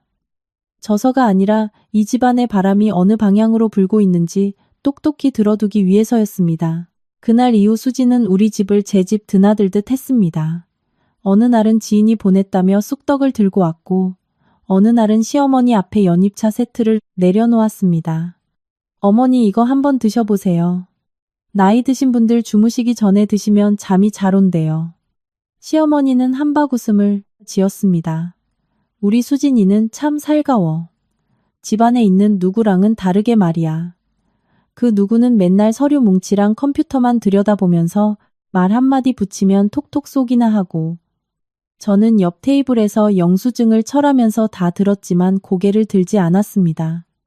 수진이 저를 힐끗 보며 부드러운 목소리로 덧붙였습니다. 혜인 언니는 능력이 좋으시잖아요, 어머니. 일 잘하는 사람은 원래 바빠서 그런 거예요. 저야 뭐 이런 자잘한 것밖에 챙길 줄 모르니까요. 시어머니가 수진의 등을 쓰다듬었습니다. 여자란 모름지기 자잘한 걸 잘 챙겨야 큰일을 도모하는 법이다. 저는 그 순간 동진이 수진의 옆에 앉아 만족스러운 미소를 짓고 있는 걸 보았습니다. 그 표정의 의미를 저는 단박에 알아챘습니다. 자기 어머니가 수진을 칭찬하는 것은 곧 과거 자신의 안목이 훌륭했다는 걸 증명받는 느낌이었을 테니까요. 어느 날 저녁 사무실에 발주서를 가지러 들어갔다가 동진이 메신저를 하는 모습을 보았습니다. 창문 유리에 그의 휴대전화 화면이 반사되고 있었습니다. 글씨가 다 보이진 않았지만 수진이 보낸 긴 문장 하나가 스쳐 지나갔습니다. 오빠처럼 스케일 큰 사람이 맨날 장부나 들여다보는 거 너무 아까워. 오빠는 프랜차이즈도 내고 진짜 큰 브랜드를 만들어야 해. 동진이 빠르게 타자를 쳤습니다. 나도 그러고 싶은데 혜인이가 너무 꽉 쥐고 있어서 맘대로 안 되네. 저는 문 밖에서 몇 초 서 있다가 아무것도 모르는 척 안으로 들어갔습니다. 여보, 내일 경주 대리점에 30박스 나가야 해.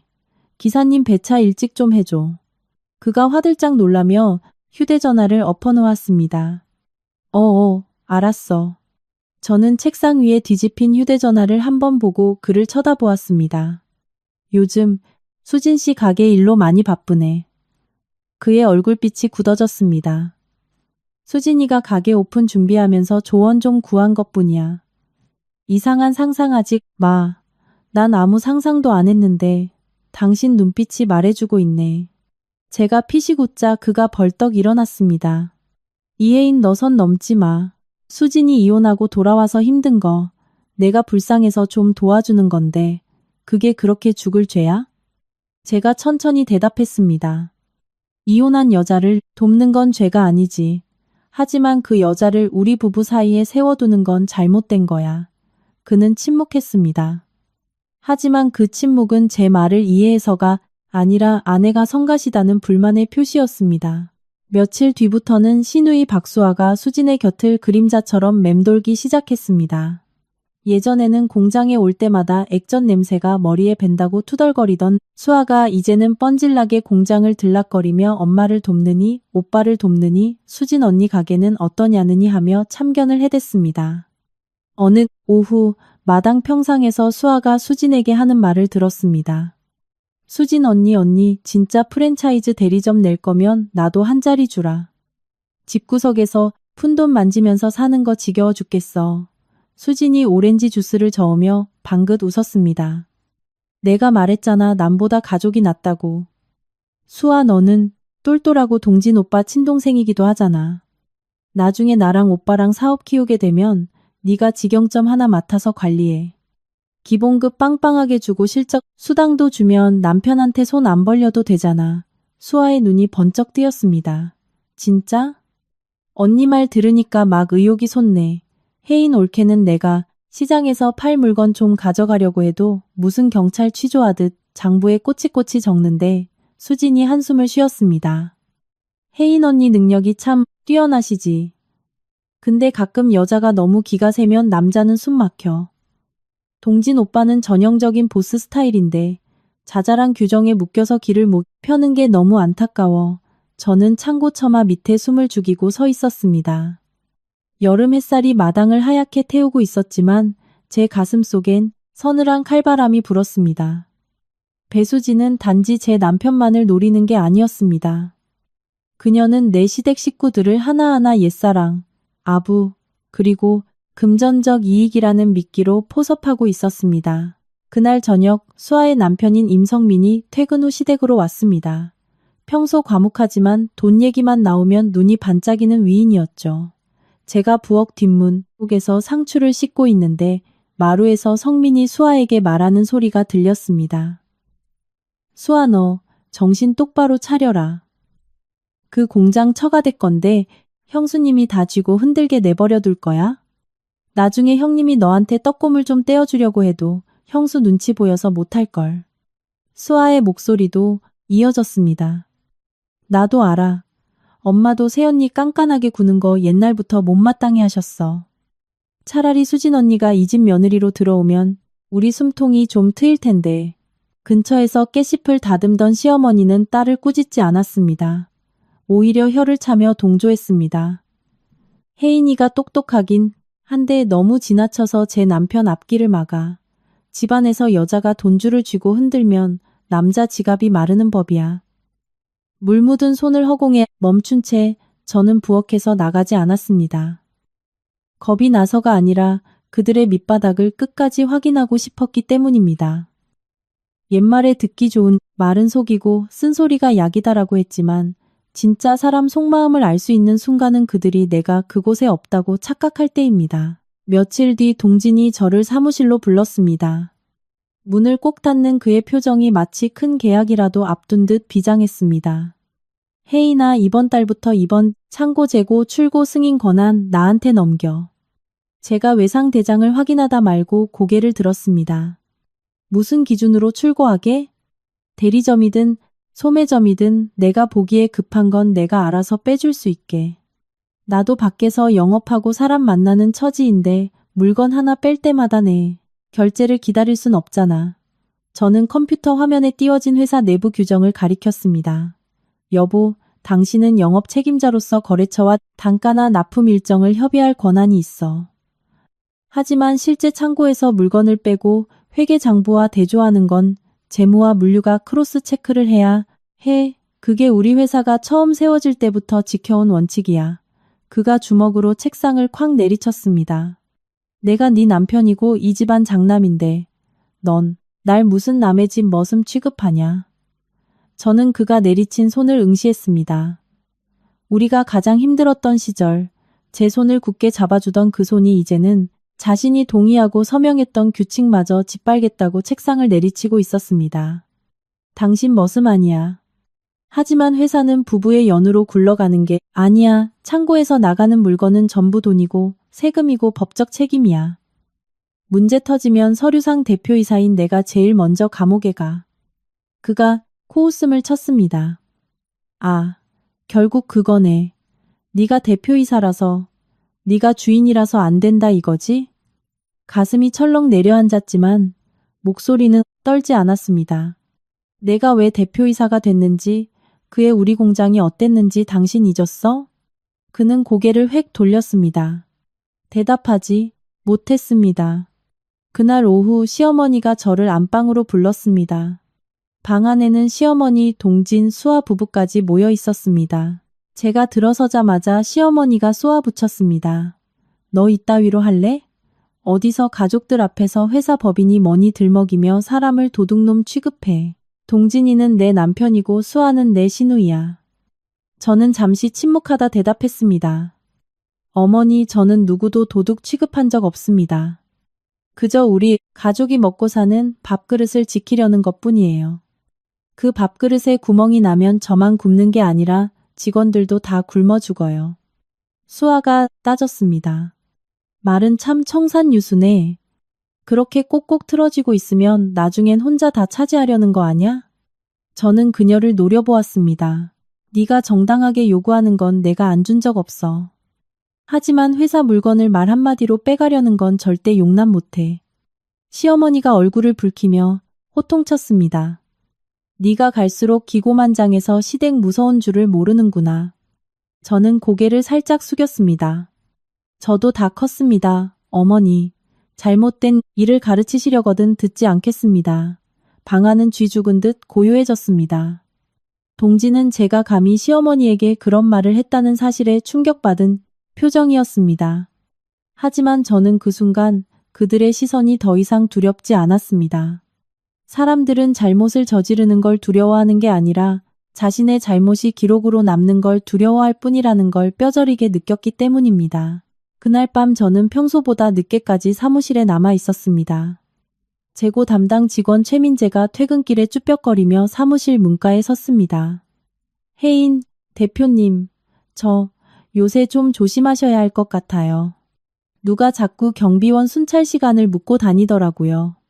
제가 눈을 번쩍 떴습니다. 누가? 민재는 고개를 저었습니다.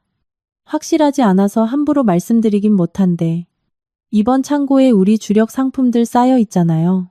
자물쇠 비밀번호 바꾸시는 게 좋을 것 같습니다. 저는 고개를 끄덕이며 민재에게 절대 아무에게도 말하지 말라고 당부했습니다. 민재가 떠난 직후 휴대전화가 징 울렸습니다. 모르는 번호로 온 문자 메시지 한 통. 오늘 밤 이번 창고 조심하세요. 저는 화면을 뚫어지게 바라보았습니다. 창밖으로는 바닷바람이 양철 지붕을 때리며 스산한 소리를 내고 있었습니다. 어둠 속에 잠긴 이번 창고는 굳게 닫혀 있었지만 무언가 그 문을 강제로 열려 하고 있었습니다. 창고문뿐만이 아니었습니다. 제 남편의 휴대전화 속 판도라의 상자도 함께 열리고 있었습니다. 이틀 뒤 수수께끼의 문자가 예고했던 창고 도난 사건은 벌어지지 않았지만 다른 문이 활짝 열렸습니다. 그날 오후 동진은 수진을 만나고 돌아오더니 잔뜩 상기된 얼굴로 사무실에 들어왔습니다. 그는 제 책상 위에 휴대전화를 탁 내려놓았습니다. 혜인아, 이거 봐봐. 수진이가 엄청난 계획을 세웠어. 대리점 외상 장부를 맞추고 있던 제가 고개를 들었습니다. 무슨 계획? 그는 메신저 창에 뜬 파일을 열어 제게 내밀었습니다. 독점 유통 계약서라는 제목이었습니다.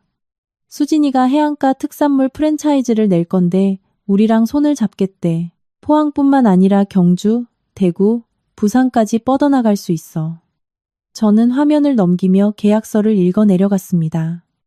10장짜리 제법 그럴싸한 문서였지만 읽을수록 독소 조항투성이었습니다. 우리 회사의 주력 상품인 프리미엄 멸치액젓 3종을 수진의 프랜차이즈에 독점 공급해야 하며 납품 단가는 일반 대리점보다 턱없이 낮았고 독점 기한은 무려 3년. 그 기간 동안 다른 대리점에 물건을 주려면 수진의 동의를 받아야 한다는 내용이었습니다. 제가 휴대전화를 밀어냈습니다. 이거 누가 쓴 거야? 수진이가 돈 주고 변호사한테 맡긴 거래. 어때, 대박이지? 왜 이걸 개인 카톡으로 보내? 회사 공식 이메일 놔두고 그는 인상을 썼습니다. 그렇게 빡빡하게 굴 필요 있냐? 부부끼리 먼저 상의해 보라고 보낸 거잖아. 이건 상의하고 자시고 할 문제가 아니야. 우리 회사 밥줄인 주력 상품 3년치를 헐값에 통째로 묶어버리는 노예 계약이라고. 동지는 의자 등받이에 푹 기대며 짜증을 냈습니다. 넌 진짜 매사를 꼬아보는 병이 있어. 상대방은 선의로 크게 사업하자는데 넌 또 의심부터 하잖아. 저는 그를 정면으로 바라보며 침착하게 말했습니다. 여보, 사업을 크게 할 거면 더더욱 정문으로 들어와야지. 회사 이메일로 제안서 보내라고 해. 내가 김 변호사님께 검토 맡기고 재고랑 생산력 다 따져서 회의에 올릴게. 개인 카톡으로 이딴 독점 계약서 주고받는 회사는 없어. 그가 헛웃음을 쳤습니다. 정문 뒷문 따지는 거 들어보면 무슨 검사 나셨네. 사업하다 뒷문 열어주면 나중에 집문서 날아가도 누가 훔쳐갔는지 모르게 되니까. 그의 얼굴이 일그러졌습니다.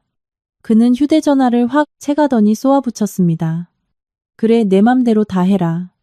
이 공장이 평생 구멍가게 수준을 못 벗어나는 건 다 너 때문이야. 수진이는 미래를 보는데 넌 과거 장부나 파고 앉아있으니. 그의 말은 예리한 칼날 같았지만 저는 더 이상 상처받지 않았습니다. 당신이 그렇게 원하면 정식으로 회사 메일에 이메일 보내. 그럼 절차대로 검토할 테니까. 됐어. 내 그 잘난 변호사랑 절차 타령 듣기 싫으니까. 그는 쾅소리가 나게 문을 닫고 나가버렸습니다. 그날 저녁 설거지를 마치고 마당으로 나가려는데 동진이 평상에 앉아 누군가와 열심히 문자를 주고받는 모습이 보였습니다. 굳이 보지 않아도 상대가 누구인지 뻔했습니다. 잠시 후 제 휴대전화로 수진의 문자가 도착했습니다. 혜인 언니, 동진 오빠한테 들었어요. 언니가 좀 오해하시는 것 같은데 전 진짜 두 분 브랜드 키워드리고 싶어서 그런 거예요. 다른 마음 없어요. 저는 그 문자를 가만히 내려다보다가 이렇게 답장을 보냈습니다. 배수진 씨, 제안서는 우리 회사 공식 이메일로 접수하시기 바랍니다. 모든 계약은 회사 내부 규정에 따라 검토됩니다. 수진은 바로 답장하지 않았습니다. 10분쯤 뒤 동진이 방으로 씩씩거리며 들어왔습니다. 너 수진이한테 무슨 말을 그따위로 해? 사람이 호의를 베풀면 고맙게 받을 것이지 사람을 무슨 불청객 취급해? 빨래를 개던 제가 하던 일을 멈추고 쳐다보았습니다. 공적인 일에서는 불청객 맞잖아. 서류 완비해서 정식으로 오면 그때 손님 취급해 줄게. 그가 눈을 부라리며 소리쳤습니다. 너 지금 수진이가 내 대표 자리 뺏을까봐 겁나서 발악하는 거지? 제가 픽 웃었습니다. 어느 자리? 내 아내 자리, 아니면 이 회사 법적 책임지는 대표이사 자리? 그는 말문이 막혔는지 얼굴이 불거락 푸르락했습니다. 네네, 그 잘난 눈빛 보니까 넌 내 카톡까지 다 감시하고 있었구나. 제가 나지막이 말했습니다. 수진 씨 같은 여자를 돕는 건 죄가 아니지. 하지만 그 여자가 아내를 밀어내고 안방을 차지하게 내버려 두는 건 당신 죄야. 그는 대답하지 못하고 씩씩대며 밖으로 나가버렸습니다. 다음 날 아침 저는 출근하자마자 회사 공식 계정으로 이메일을 하나 작성했습니다. 수신자는 박동진, 배수진, 그리고 재고팀, 회계팀 김지훈, 변호사였습니다. 주식회사 해미평화는 박동진 영업이사에게 어떠한 독점 유통계약의 체결 권한도 위임한 바 없습니다. 당사의 주력 상품에 관한 모든 계약은 회사 공식 이메일로 접수되어야 하며 적법한 내부 결제, 법인 인감 및 대표이사의 전자서명이 필수적입니다. 이를 위반한 개인 간의 이면 합의는 당사와 무관하며 법적 효력이 없음을 명시합니다. 전송 버튼을 누르기 전 잠시 모니터를 쳐다보았습니다. 이 메일이 남편의 체면을 묵사발로 만들 거란 건 잘 알았습니다. 하지만 남편의 체면과 회사의 생존 사이에서 저는 더 이상 고민할 여유가 없었습니다. 전송 버튼을 눌렀습니다. 30분도 채 되지 않아 시어머니가 저를 안방으로 불렀습니다. 그녀의 얼굴은 돌덩이처럼 굳어 있었습니다. 혜인아, 너 방금 보낸 메일이 무슨 뜻이냐? 내 아들이 이 공장에서 아무 권한도 없다고 동네방네 떠벌리는 거냐? 저는 두 손을 가지런히 모으고 시어머니 앞에 섰습니다. 어머니, 저는 회사의 원칙을 환기시킨 것뿐이에요. 시어머니가 탁자를 콱 내리쳤습니다. 원칙? 네가 이 집밥을 10년이나 먹어놓고 이제 와서 남편 뒤통수를 쳐? 부끄럽지도 않으냐? 제가 시어머니를 똑바로 보았습니다. 물건이 잘못 나가고 엉뚱한 대로 돈이 새고 계약이 사기로 판명나면 그게 부끄러운 거죠. 제 이름 걸고 서류 똑바로 지키는 건 하나도 안 부끄럽습니다. 옆에서 있던 동진이 소리쳤습니다. 혜인아, 넌 날 수진이 앞에서 바보로 만들었어. 제가 그를 향해 고개를 돌렸습니다. 내가 독점 계약 권한 없다고 팩트를 짚어줘서 바보가 된 거야? 아니면 당신 혼자 그 권한이 있다고 착각하고 굴다가 들켜서 바보가 된 거야? 그는 경악한 표정으로 저를 보았습니다. 시어머니가 소리쳤습니다. 네가 하늘 같은 남편한테 그따위로 말대꾸를 해? 저는 더 이상 입을 열지 않았습니다. 듣고 쉽지 않은 사람에게 진실을 말해봤자 화낼 구실만 줄 뿐이니까요. 그날 오후 김지훈 변호사에게서 전화가 왔습니다. 이 대표님 잘하셨습니다. 선은 종이 위에 그어두는 겁니다. 선을 넘는 자는 핑계를 댈 수 없게 말입니다. 창밖을 보니 마당에서 동진이 누군가와 통화하고 있었습니다. 그가 뒤를 돌아보았을 때 저와 눈이 마주쳤습니다. 예전엔 저를 든든해하던 그 눈빛이 이제는 길을 가로막는 장애물을 쳐다보듯 차갑고 증오에 차 있었습니다. 저는 직감했습니다. 이메일을 보낸 순간부터 우리는 더 이상 부부 싸움을 하는 게 아니었습니다. 이것은 전쟁이었고 제가 방심하며 남편만 잃는 게 아니라 제 인생을 통째로 뺏길 판이었습니다. 그날 밤 구룡포 바다에는 차가운 가을비가 추적추적 내렸습니다. 양철 지붕 위로 타닥타닥 떨어지는 빗소리가 마치 누군가 발을 구르는 소리 같았습니다. 저는 밤 9시가 넘도록 사무실에 남아 대리점 외상 장부를 재확인하고 있었습니다. 배수진의 독점 계약서를 본 이후 제 발밑에 개미떼가 기어다니는 것처럼 도무지 가만히 앉아 있을 수가 없었기 때문입니다. 밤 10시가 다 되어갈 무렵 제 휴대전화가 울렸습니다. 재고 담당 최민재였습니다. 전화를 받자마자 민재가 헐떡거리며 속삭였습니다. 대표님, 이번 창고 쪽에 트럭이 한 대 들어왔습니다. 제가 자리에서 벌떡 일어났습니다. 무슨 트럭? 탑차? 네, 하얀색 냉동 탑차요. 번호판은 낯선 번호고 제가 뒷산 쪽 초소에 있어서 잘 보이는데 정문을 열어준 사람이 동진 이사님입니다. 심장이 쿵 내려앉았습니다. 확실해? 네, 틀림없어요. 동진 이사님은 검은 우비를 입고 계시고 수아 씨도 처마 밑에서 누군가랑 계속 통화 중이에요. 두 사람이 방금 이번 창고 문을 열었습니다. 비에 젖은 창밖을 내다보았습니다. 공장 뒤편 보안등 불빛이 노랗게 번져 있었고 바람에 흔들리는 나뭇가지들이 마치 괴물의 소나기 같았습니다. CCTV는 돌아가고 있어? 민재가 잠시 뜸을 들이더니 대답했습니다. 이번 창고 메인 CCTV가 방금 꺼졌습니다.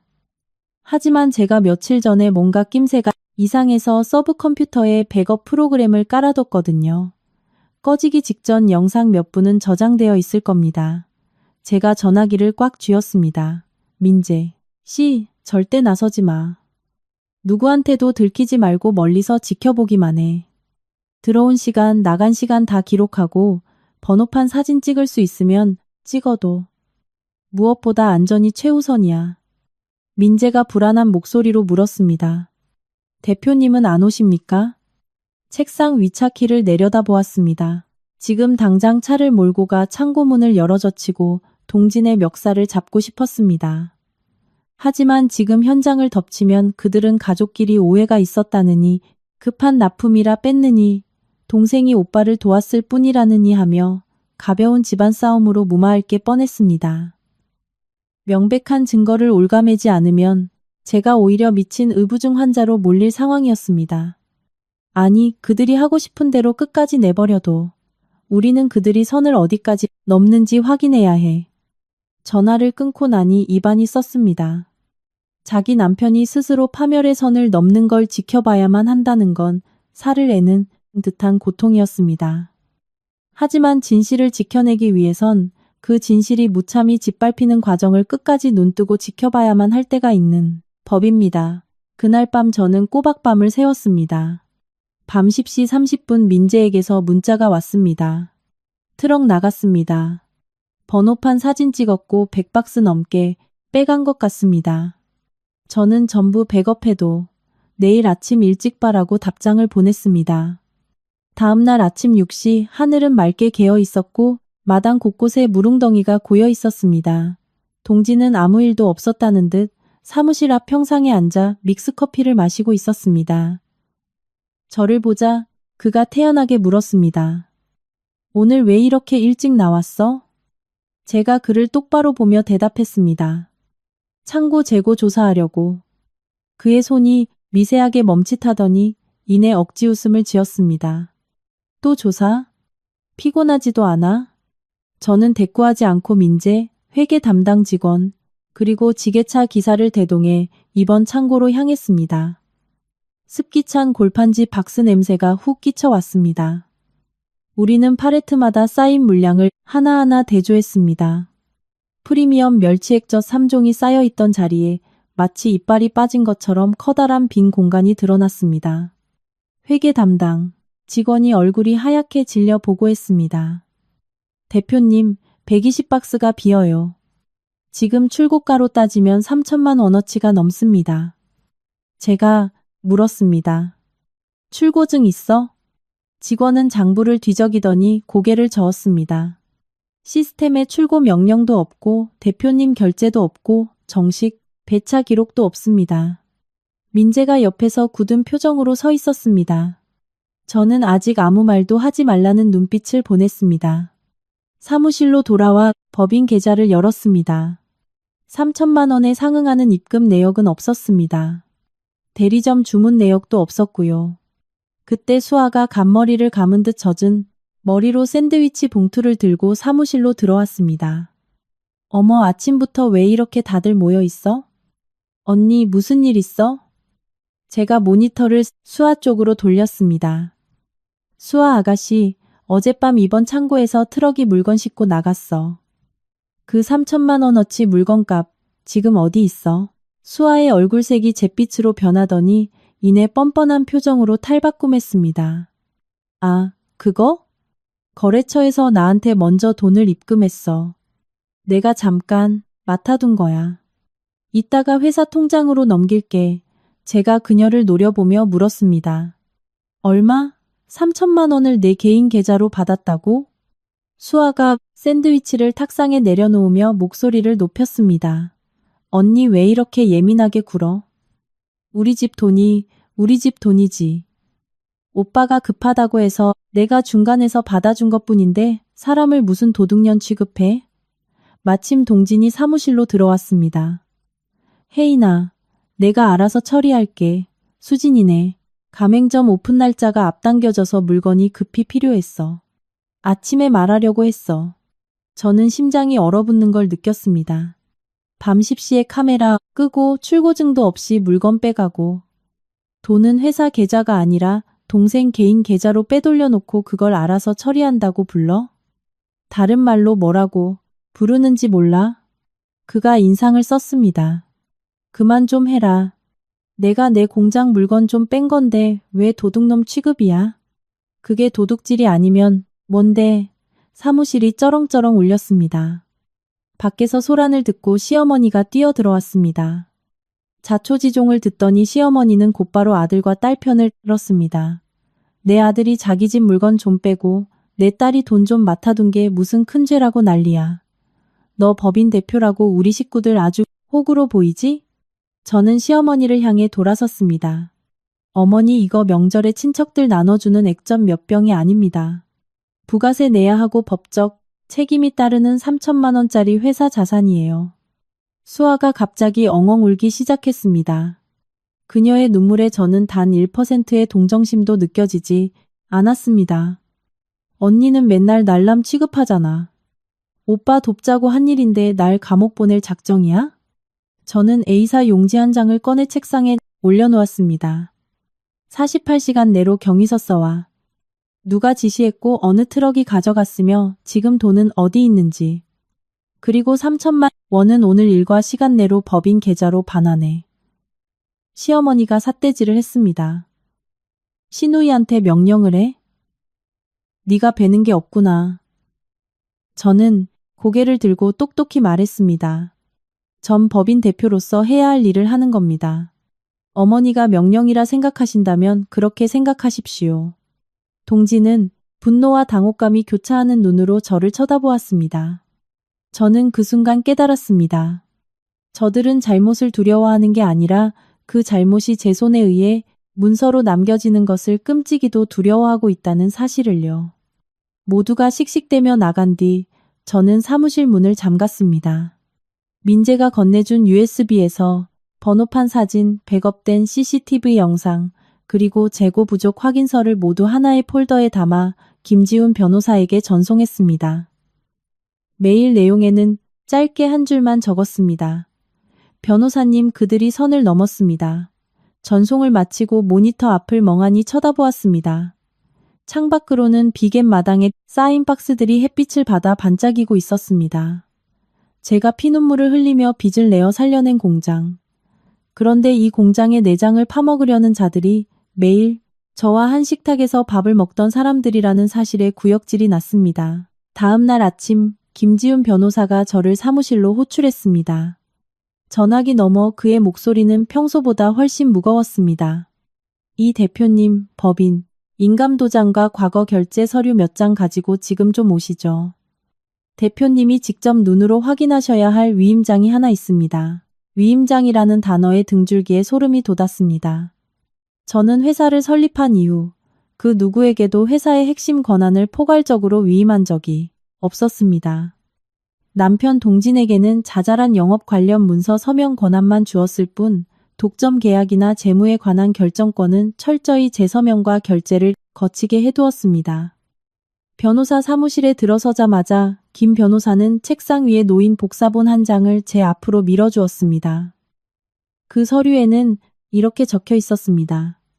본인 이해인은 주식회사 해미평안을 대표하여 박동진에게 배수진 가맹사업자과의 독점 유통계약 체결에 관한 일체 권한을 위임함. 서류 맨 아래에는 제 이름과 서명 그리고 새빨간 법인 인감이 찍혀 있었습니다. 저는 서류를 집어들었습니다. 제 서명이 맞았습니다. 아니, 얼핏 보면 제 서명과 완벽하게 똑같았습니다. 제가 떨리는 목소리로 말했습니다. 전 이런 서류에 서명한 적 없습니다. 김 변호사가 안경을 치켜 올리며 고개를 끄덕였습니다. 저도 그렇게 생각했습니다. 대표님 서명 부분을 확대해서 보시죠. 펜에 피랍 눌림이 전혀 없고 테두리가 미세하게 깨져 있습니다. 과거 결제 서류에서 서명을 스캔해 포토샵으로 합성했을 확률이 99%입니다. 저는 서류의 빨간 도장을 뚫어지게 보았습니다. 이 도장도 이상해요. 김 변호사가 법인 인감 증명서를 꺼내 옆에 나란히 놓았습니다. 맞습니다. 언뜻 보면 같지만 둥근 테두리 두께가 미세하게 다르고 글자 간격도 어색합니다. 인감 도장을 위조해서 찍은 겁니다. 민사, 분쟁을 넘어서 명백한 사문서 위조 및 동행사죄, 나아가 업무상 배임 형사 사건입니다. 의자에 털썩 주저앉았습니다. 질투나 가족 간의 다툼 수준이 아니었습니다. 이들은 제 회사를 통째로 집어삼키기 위해 범죄를 저지르고 있었습니다. 이 위임장으로 수진 씨와 계약을 체결하면 어떻게 되나요? 김 변호사가 진지하게 대답했습니다. 회사에 막대한 손해를 끼치는 불공정 계약이 성립될 수 있습니다. 물론 위조를 밝혀내면 무효화할 수 있지만 그 과정에서 회사의 신용과 영업망은 박살이 납니다. 상대가 아주 악질적입니다. 저는 허탈한 웃음을 흘렸습니다. 걱정 마세요, 변호사님. 저 길거리에 주저앉아 통곡할 나이는 지났습니다. 증거 다 긁어 모아주세요. 변호사 사무실을 막 나섰을 때 경주 대리점을 운영하는 한 사장님에게서 다급한 전화가 왔습니다. 혜인 씨, 큰일 났어. 우리 쪽 손님이 액젓을 환불해달라고 가져왔는데 냄새가 신내처럼 역하고 색깔도 시커멓다고 난리야. 상표는 해미평안 맞는데 병 모양이 아주 미세하게 다르고 라벨도 좀 조잡해. 저는 차를 갓길에 세웠습니다. 사장님, 그 손님한테 돈 내드리고 그 병들 절대 버리지 말고 저한테 꼭 좀 넘겨주세요. 당장 가겠습니다. 경주로 달려가 받아든 3병의 액젓. 뚜껑을 열자마자 확 끼치는 썩은 생선 냄새. 우리 공장의 깊고 구수한 멸치 액젓 향이 아니었습니다. 싸구려 잡어 액젓을 물에 탄 듯한 냄새였습니다. 라벨에는 해미평안 이름이 찍혀 있었지만 글꼴이 미세하게 뭉개져 있었고 제조일자 폰트도 우리 시스템과 달랐습니다. 뚜껑의 봉인실도 허술했습니다. 한 사장님이 걱정스러운 표정으로 스마트폰을 내밀었습니다. 혜인 씨, 손님이 지역 맘카페에 동영상까지 올렸어. 해미평안 액젓 맛이 같다고 먹는 걸로 장난친다고 악플이 줄을 이어. 동영상을 보는 내내 얼굴이 화끈거렸습니다. 창피해서가 아니라 분노 때문이었습니다. 제가 뼈를 깎는 고통으로 살려낸 브랜드가 누군가의 더러운 수작 때문에 한순간에 쓰레기 액젓으로 전락하고 있었습니다. 공장으로 돌아오자마자 민재와 자재 담당자를 불렀습니다. 민재 씨, 최근에 라벨지나 빈병 없어진 거 없어? 자재 담당 직원이 조심스레 대답했습니다. 안 그래도 지난번 밤에 트럭 들어왔던 날 이후로 구형 라벨지 한 롤이랑 테스트용 빈병 박스 몇 개가 사라졌습니다. 전 제가 숫자를 잘못 센 줄 알았는데 모든 퍼즐이 맞춰졌습니다. 빼돌린 정상 제품 120박스는 초기 자금 마련용이었고 구형 라벨과 빈병을 훔쳐가 싸구려 액젓을 담아 해미평안 이름으로 시장에 풀고 있었던 겁니다. 남의 피땀을 거름삼아 자기 지갑을 채우려는 그들의 탐욕이 공장의 숨통을 서서히 조이고 있었습니다. 그날 밤 동지는 늦게 귀가했습니다. 방에 들어온 그는 제 화장대 위에 놓인 가짜 액젓 3병을 보고 흠칫 놀랐습니다. 이건 뭐야? 또 뭘 조사하는 거야? 저는 그를 쳐다보았습니다. 시중에 우리 회사 상표를 단 가짜 액젓이 돌고 있어. 누군가 싸구려 액젓을 우리 병에 담아서 팔고 있다고. 그는 시선을 피했습니다. 시장 바닥에 짝퉁 도는 게 한두 번이야? 왜 또 식구들 의심하는 눈초리로 쳐다봐? 저는 가짜 위임장 복사본을 그의 코앞에 밀어냈습니다. 그럼 이건 뭔지 설명해. 당신한테 배수진과의 독점 계약 권한을 준다는 이 위임장. 그의 얼굴이 순식간에 백지장처럼 하얘졌습니다. 아주 찰나였지만 그의 눈동자가 마구 흔들렸습니다. 난 모르는 일이야. 참 쉽고 비겁한 변명이었습니다. 당신 이름이 적힌 위임장이야. 당신이 모르면 지나가던 개가 내 도장을 파서 찍었을까? 그는 아무 말도 하지 못하고 침을 꿀꺽 삼켰습니다. 저는 위임장을 거두며 낮고 차갑게 말했습니다. 이제부터 당신은 내 남편이 아니야. 그냥 내 회사의 자산을 노리는 횡령 용의자 중 한 명일 뿐이지. 앞으로 모든 건 법대로 증거대로 처리할 거야. 가족이라는 방패 뒤에 숨을 생각 꿈도 꾸지 마. 그는 먹은 벙어리처럼 입을 뻐끔거렸지만 단 한마디도 반박하지 못했습니다. 그날 밤 저는 김 변호사에게 가짜 위임장, 가짜 액젓 증거 사진, 카페 악플 영상, 자재 부족 확인서를 몽땅 보냈습니다. 변호사님, 저는 이제 남편을 잃는 걸 두려워하지 않습니다. 제 회사, 네, 직원들, 그리고 제 이름을 지킬 겁니다. 어두운 방 안, 창밖에서는 여전히 진짜 멸치 액젓이 익어가는 구수한 냄새가 바람을 타고 들어왔습니다. 하지만 제 마음속에서는 아주 오랫동안 썩어가던 무언가가 마침내 터져버린 지독한 악취가 진동하고 있었습니다. 다음 날 아침, 저는 대구로 차를 몰아 최영민 씨를 만났습니다. 그는 배수진의 전 남편이었습니다. 가짜 위임장과 짝퉁 액젓 사태를 맞닥뜨리고 나니 체면이나 자존심 따위를 챙길 여유가 없었습니다. 남편의 전 여친의 전 남편을 만난다는 것. 남들이 들으면 질투에 눈먼 본처에 미친 지디라고 손가락질하겠지만 상관없었습니다. 적의 실체를 정확히 알아야 방어할 수 있으니까요. 영민 씨는 40대 중반에 피부가 거뭇하고 인상이 선한 사람이었습니다. 약속 장소인 조용한 카페에 들어서자 그가 깍듯이 일어났습니다. 이혜인 대표님 맞으시죠? 어려운 발걸음 하셨습니다. 자리에 앉은 저는 빙빙 돌려 말하지 않았습니다. 바쁘신데 시간 내주셔서 감사합니다. 저는 배수진 씨의 험담을 듣거나 치정 싸움을 하러 온 게 아닙니다. 다만 배수진 씨가 제 회사와 상표를 이용해 사업을 벌이려 하는데 과거 그녀의 사업 방식이나 채무 관계에 대해 사실만 알고 싶습니다. 영민 씨는 씁쓸하게 웃었습니다. 안 그래도 수진이가 고향으로 돌아가서 전 남편이 폭력적이고 구두쇠라 이혼했다고 떠들고 다닌다는 소문은 들었습니다. 제가 나쁜 놈이 되어야 그 여자가 불쌍한 동정표를 얻을 테니까요. 그는 서류 가방에서 두툼한 서류, 뭉치를 꺼냈습니다. 대표님 이걸 보시죠.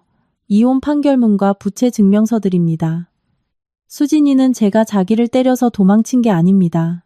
제가 더 이상 수산물 유통업체 사장 남편이라는 이름으로 자기 빚의 보증을 서주지 않겠다고 선언했기 때문에 저를 버린 겁니다. 서류에는 그녀가 빌린 제2금융권 대출, 지인들에게 꾼 사채, 그리고 갚지 않은 납품 대금 내역이 빼곡했습니다. 수진이는 화려한 옷을 입고 다니지만 사실 신용불량자나 다름없습니다. 위자료와 재산분할로 아파트 판 돈을 꽤 가져갔지만 자기 빚 갚고 이상한 프랜차이즈 한답시고 다 날려 먹었죠. 마지막에 제 이름으로 10억짜리 대출을 받으려다 제가 거절하자 이혼 소송을 낸 겁니다. 저는 서류를 쥔 손이 떨렸습니다. 우리 시댁 식구들에게는 빈손으로 쫓겨난 가련한 여자 행세를 하더니 뒤로는 이런 거대한 빚더미를 감추고 있었던 겁니다. 동진을 부추겨 사업을 키우자고 했던 건 결국 우리 회사를 담보로 삼아 자신의 부채를 메우고 새 판을 짜려는 사기극이었습니다. 영민 씨가 스마트폰을 꺼내 메시지 캡처 화면 하나를 보여주었습니다. 수진이가 며칠 전에 저와 알던 업자에게 보낸 카톡입니다. 최대한 싼 액젓 드럼통으로 구할 수 있냐? 상표는 덧붙이면 된다고 문의했더군요. 대표님 회사 상표를 도용하려는 정황 같아서 캡처해 두었습니다. 저는 그 화면을 내 폰으로 전송받았습니다. 완벽한 스모킹건 결정적 증거이었습니다. 영민 씨 만약 법적 다툼이 벌어지면 이 자료들을 증거로 제출해도 되겠습니까? 그는 고개를 끄덕였습니다. 불법적인 일만 없다면 기꺼이 협조하겠습니다. 저도 제 이름이 또 도용당하는 건 지긋지긋하니까요. 하지만 대표님 서두르세요. 수진이는 남자의 허영심을 기가 막히게 파고드는 여자입니다. 남편분은 지금 자기가 세상을 호령할 CEO가 될 거라는 환상에 단단히 빠져 있을 겁니다. 대구에서 포항으로 돌아오는 길, 해안 도로를 달리는 내내 눈물이 나지 않았습니다. 차라리 동진이 수진과 미치도록 사랑에 빠진 거라면 여자로서 비참하고 말았을 텐데 이건 사랑이 아니었습니다. 수진에게 동진은 새로운 숙주였고 동진에게 수진은 자신의 비루한 자존심을 채워주는 거울이었습니다. 그리고 그들은 그 거울을 닦기 위해 제 피와 땀으로 세운 회사를 팔아넘기려 하고 있었습니다. 돌아오자마자 저는 김 변호사와 함께 움직였습니다.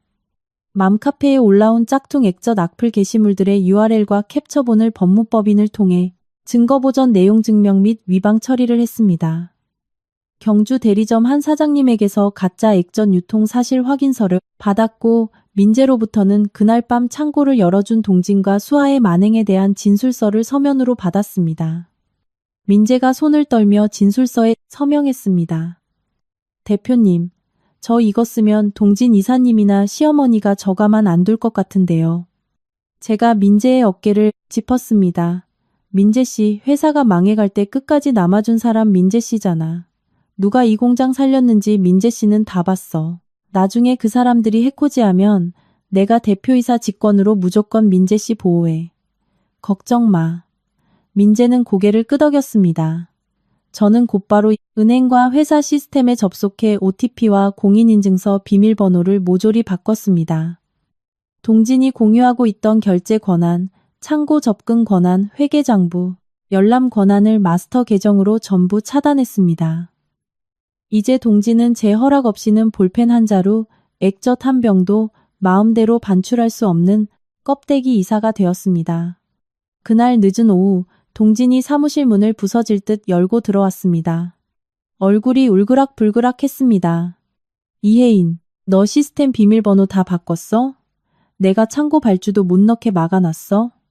저는 영수증을 철하던 손을 멈추지 않고 차분히 대답했습니다. 막은 게 아니라 직급에 맞게 권한을 재조정한 거야.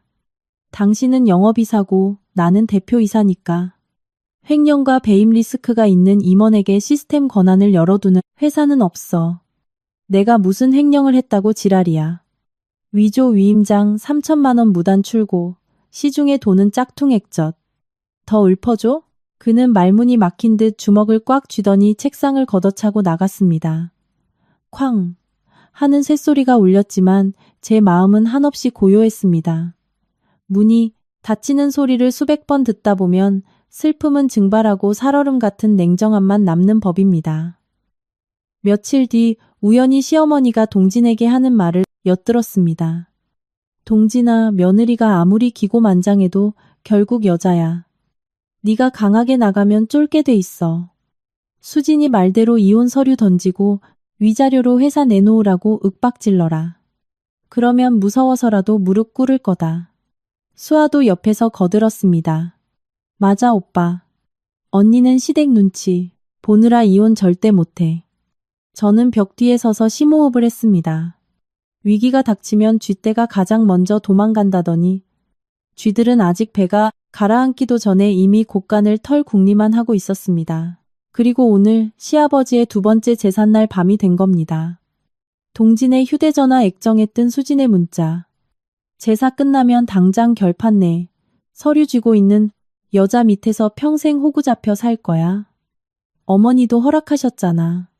저는 그것을 보면서도 아무 말 없이 안방으로 들어가 파란 틴 케이스를 꺼내 들고 거실로 나갔습니다. 거실에는 이혼 서류를 내민 남편 박동진, 저를 쫓아내고 회사를 삼키려는 시어머니 송정숙 여사, 그리고 가증스러운 눈물, 연기를 펼치고 있는 배수진이 앉아 있었습니다. 제가 파란색 틴 케이스를 테이블 위에 탁 내려놓았습니다. 금속 상자가 나무 테이블에 부딪히며 나는 둔탁한 소리에 세 사람의 시선이 집중되었습니다. 시어머니가 코웃음을 쳤습니다. 그건 뭐냐? 내 친정에서 해온 폐물이라도 꺼내서 시위하려는 거냐? 아유, 이 집에서 그깟 금붙이 탐낼 사람 아무도 없다. 저는 상자의 잠금 장치를 풀며 말했습니다. 폐물이 아닙니다, 어머니. 폐물은 도둑 맞아도 다시 살 수 있지만 여기 있는 것들은 훔쳐가려다 걸리면 누군가는 감옥에 가고 집안은 풍비박산 나는 것들이죠. 동진이 미간을 찌푸렸습니다. 혜인아, 일 복잡하게 만들지 말고 서류에 도장이나 찍어. 제가 그를 향해 가볍게 비웃어 주었습니다. 동진, 씨 모든 게 복잡해진 건 당신이 내 도장을 우습게 봤기 때문이야. 상자를 열자 투명 파일에 깔끔하게 라벨링된 서류 뭉치들이 나타났습니다. 저는 첫 번째 서류를 꺼내 동진 앞으로 밀었습니다. 주식회사 해미평안의 법인 등기부등본과 주주명부야. 동진, 씨, 거기 적힌 100% 지분 소유자 이름이 누군지 큰 소리로 읽어볼래? 동진이 서류를 집어들었습니다. 그의 눈동자가 텍스트를 따라 빠르게 움직이더니 이내 얼굴에서 핏기가 싹 가셨습니다. 시어머니가 답답한 듯 윽박질렀습니다. 뭐라고 적혔길래 꿀먹은 벙어리야. 동진이 마른 침을 삼키며 기어들어가는 목소리로 중얼거렸습니다. 이혜인. 수진의 눈썹이 꿈틀했고 시어머니가 서류를 낚아챘습니다. 이게 무슨 소리야. 그때 서류 편의상 내 이름만 올린 거라고 했잖아. 저는 두 번째 서류 뭉치를 꺼냈습니다. 이건 2019년 아버님, 개인 사업자 명의에서 제 법인으로 자산과 영업권을 넘긴 자산양 수도 계약서입니다. 어머니와 동진 씨가 다 직접 서명하고 인감 찍으신 거죠. 그 대가로 저는 공장의 모든 악성 부채를 떠안았습니다. 그리고 이건 공장 부지에 대한 10년짜리 임대차 계약서입니다. 저는 아버님이 남기신 땅이나 집을 뺏은 적이 없어요. 정당하게 임대료 내고 땅을 빌렸고 그 위에서 돌아가는 공장, 상표, 설비, 자금은 100% 제 소유입니다. 동진의 손이 미세하게 떨리기 시작했습니다. 혜인아, 그때는 경황이 없어서 내가 자세히 안 보고. 경황이 없었다고? 당신은 빚에 쪼들려서 다 포기하려 할 때 내가 친정엄마한테 증여받은 6천만 원, 내 사비, 사촌 언니한테 1억 빌려서 쓴 차용증까지 다 여기 있어. 당신들은 내 돈과 내 피땀으로 살려놓은 회사를 빈 껍데기만 보고 당신들 거라고 착각한 거야. 수진이 당황한 듯 동진의 팔을 잡으며 나긋나긋하게 끼어들었습니다. 언니, 이건 부부 사이의 재산 문제잖아요. 화나신 건 알겠지만 어머니 혈압 오르시게 이러지 마시고 다음에 변호사 대동해서 조용히. 제가 수진을 향해 고개를 돌렸습니다. 제 눈빛이 얼마나 매서웠는지 그녀가 움찔하며 뒤로 물러났습니다. 배수진 씨, 당신이 참견할 자리가 아니야. 당신이 차지할 안방마님 자리가 사실은 빚더미 위인지도 모르고 탐을 냈나 본데 안타깝게도 이 회사 서류 어디에도 당신과 동진 씨가 비집고 들어올 틈은 없어. 시어머니가 가슴을 부여잡고 소파에 털썩 기대었습니다. 아이고 아이고, 네가 우리 집안을 다 집어삼켰구나. 집어삼킨 게 아니라 제자리를 찾은 겁니다. 어머니가 은혜 아니즈마 하시고는 홀라당 까먹으시길래 제가 증거로 다 남겨둔 것뿐입니다. 동진은 완전히 무너진 표정으로 저를 올려다보았습니다. 그럼 나는 지난 몇 년간 이 공장에서 뭐였는데? 당신? 내가 월급 주고 영업 맡긴 바지 이사. 근데 당신은 그 감투가 진짜 자기 권력인 줄 알고 선을 넘었지. 저는 마지막 서류 뭉치와 태블릿 PC를 꺼내 테이블 한가운데 던졌습니다. 이건 당신이 내 인감을 위조해서 배수진과 맺으려 했던 독점 계약 위임장 위조 분석서. 이건 그날 밤 당신과 수아가 이번 창고에서 3천만 원어치 물건 빼돌리는 CCTV 백업 영상. 수아 계좌로 꽂힌 3천만 원 거래 내역서. 그리고 저는 수진을 쳐다보며 최영민 씨에게 받은 카톡 캡처본을 태블릿에 띄웠습니다. 배수진 씨가 싸구려 액적 구해서 우리 회사 상표 위조에 시장에 뿌린 정황.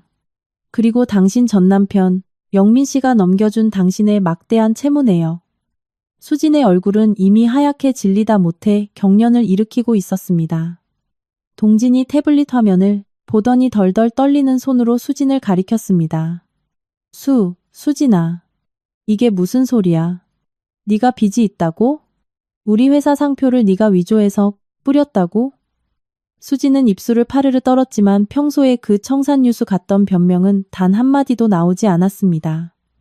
약한 척, 착한 척 쓰던 가면이 산산조각 나는 순간이었습니다.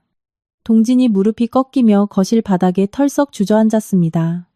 그는 머리를 감싸쥐고 짐승 같은 신음소리를 냈습니다. 아, 내가 미쳤지. 내가 미친놈이지. 저는 승리감을 느끼지 않았습니다. 그저 너무나 무거운 짐을 오랫동안 들고 있다가 마침내 내려놓았을 때의 허탈함만이 남았습니다. 내가 불을 꺼준 집에서 그들은 나를 불길 속으로 밀어넣으려 했고 저는 그 불길을 뚫고 나와 그들의 민낯의 거울을 들이댄 것뿐이었습니다. 마침내 초인종이 울렸습니다. 미리 연락해둔 김지훈 변호사와 민재가 들어왔습니다. 김 변호사는 담담하지만 엄격한 목소리로 선언했습니다. 박동진 씨의 업무상 배임, 사문서 위조, 배수진 씨의 상표법 위반 및 사기 미수 정황에 대해 내일 오전 정식으로 경찰에 고발장이 접수될 예정입니다. 박수아 씨는 3천만 원 즉각 반환 시 횡령 혐의에 대해 선처를 고려하겠습니다. 수아는 그 자리에 주저앉아 오열했고 수지는 누구와도 눈을 마주치지 못한 채 쫓기듯 가방을 챙겨 집 밖으로 도망쳤습니다. 동진은 바닥에 엎드려 울고 있었고 시어머니는 넋이 나간 듯 허공만 바라보았습니다. 몇 달 뒤 저는 깔끔하게 이혼을 마무리했습니다. 회사 해미평안의 지분과 자산, 상표권은 모두 제 것이었으므로 재산 분할 과정에서 털끝 하나 다치지 않았습니다. 동진에게 돌아간 것은 그가 원래 가지고 있던 낡은 차 한 대와 수진에게 사기당해 찢겨나간 너덜너덜한 자존심뿐이었습니다. 동지는 이혼 후 몇 번이나 공장 정문 앞에 찾아와 무릎을 꿇고 애원했습니다. 혜인아, 내가 다 잘못했어. 내가 잠시 미쳤었나 봐. 제발 한 번만 용서해줘. 저는 그를 차갑게 내려다보며 말했습니다. 남편으로서의 기회는 끝났어. 하지만 당신이 정말 밑바닥부터 죗값을 치르고 싶다면 창고 관리 일용직으로 6개월 수습 계약은 해줄게. 최저 시급 받고 일할 자신 있으면 내일 안전하 신고 출근해. 못하겠으면 2번 다시 나타나지 마. 그는 고개를 푹 숙인 채 눈물만 뚝뚝 흘렸습니다. 한때 박 사장이라 불리며 목에 힘을 주던 남자는 이제 세상에서 가장 초라한 뒷모습을 보이며 사라졌습니다. 하지만 놀랍게도 며칠 뒤 그는 정말 작업복을 입고 창고로 출근해 조용히 상자를 나르기 시작했습니다. 그게 그의 죗값이었습니다. 시어머니는 어느 날 갓 잡은 싱싱한 멸치를 한 바구니 들고 사무실 앞을 서성였습니다. 혜인아, 며느리야, 내가 면목이 없다. 저는 멸치 바구니는 받았지만 2번 다시 며느리 자리로 돌아가지는 않았습니다. 그들의 후회는 진심일지 몰라도 한 번 짓밟힌 사람의 존엄성은 멸치 몇 바구니로 회복되는 것이 아니니까요. 공장 간판을 새로 달던 날, 저는 원래 있던 해미평한 이름 옆에 제 이름 이혜인 3글자를 작지만 또렷하게 새겨 넣었습니다. 바닷바람이 머리카락을 흐트리는 가운데 저는 그 간판을 올려다보며 10년 묵은 먼지를 모두 털어낸 듯 깊고 편안한 숨을 내쉬었습니다. 여자는 남편을 사랑하고 시댁을 챙기고 심지어 내 것이 아니었던 가업을 살려낼 만큼 헌신할 수 있습니다. 하지만 여러분, 절대 자신의 피땀 위에 자신의 이름을 지우는 짓은 하지 마십시오. 착하게 사는 것은 귀한 일이지만 깨어있지 않은 착함은 결국 남들이 밟고 올라서는 사다리가 될 뿐입니다. 오늘 이야기가 의미 있으셨다면 좋아요 한번 부탁드립니다. 여러분의 인생에 늘 흔들리지 않는 중심과 평안이 함께 하시길 바랍니다. 다음 시간에 더 깊이 있는 이야기로 찾아오겠습니다. 감사합니다.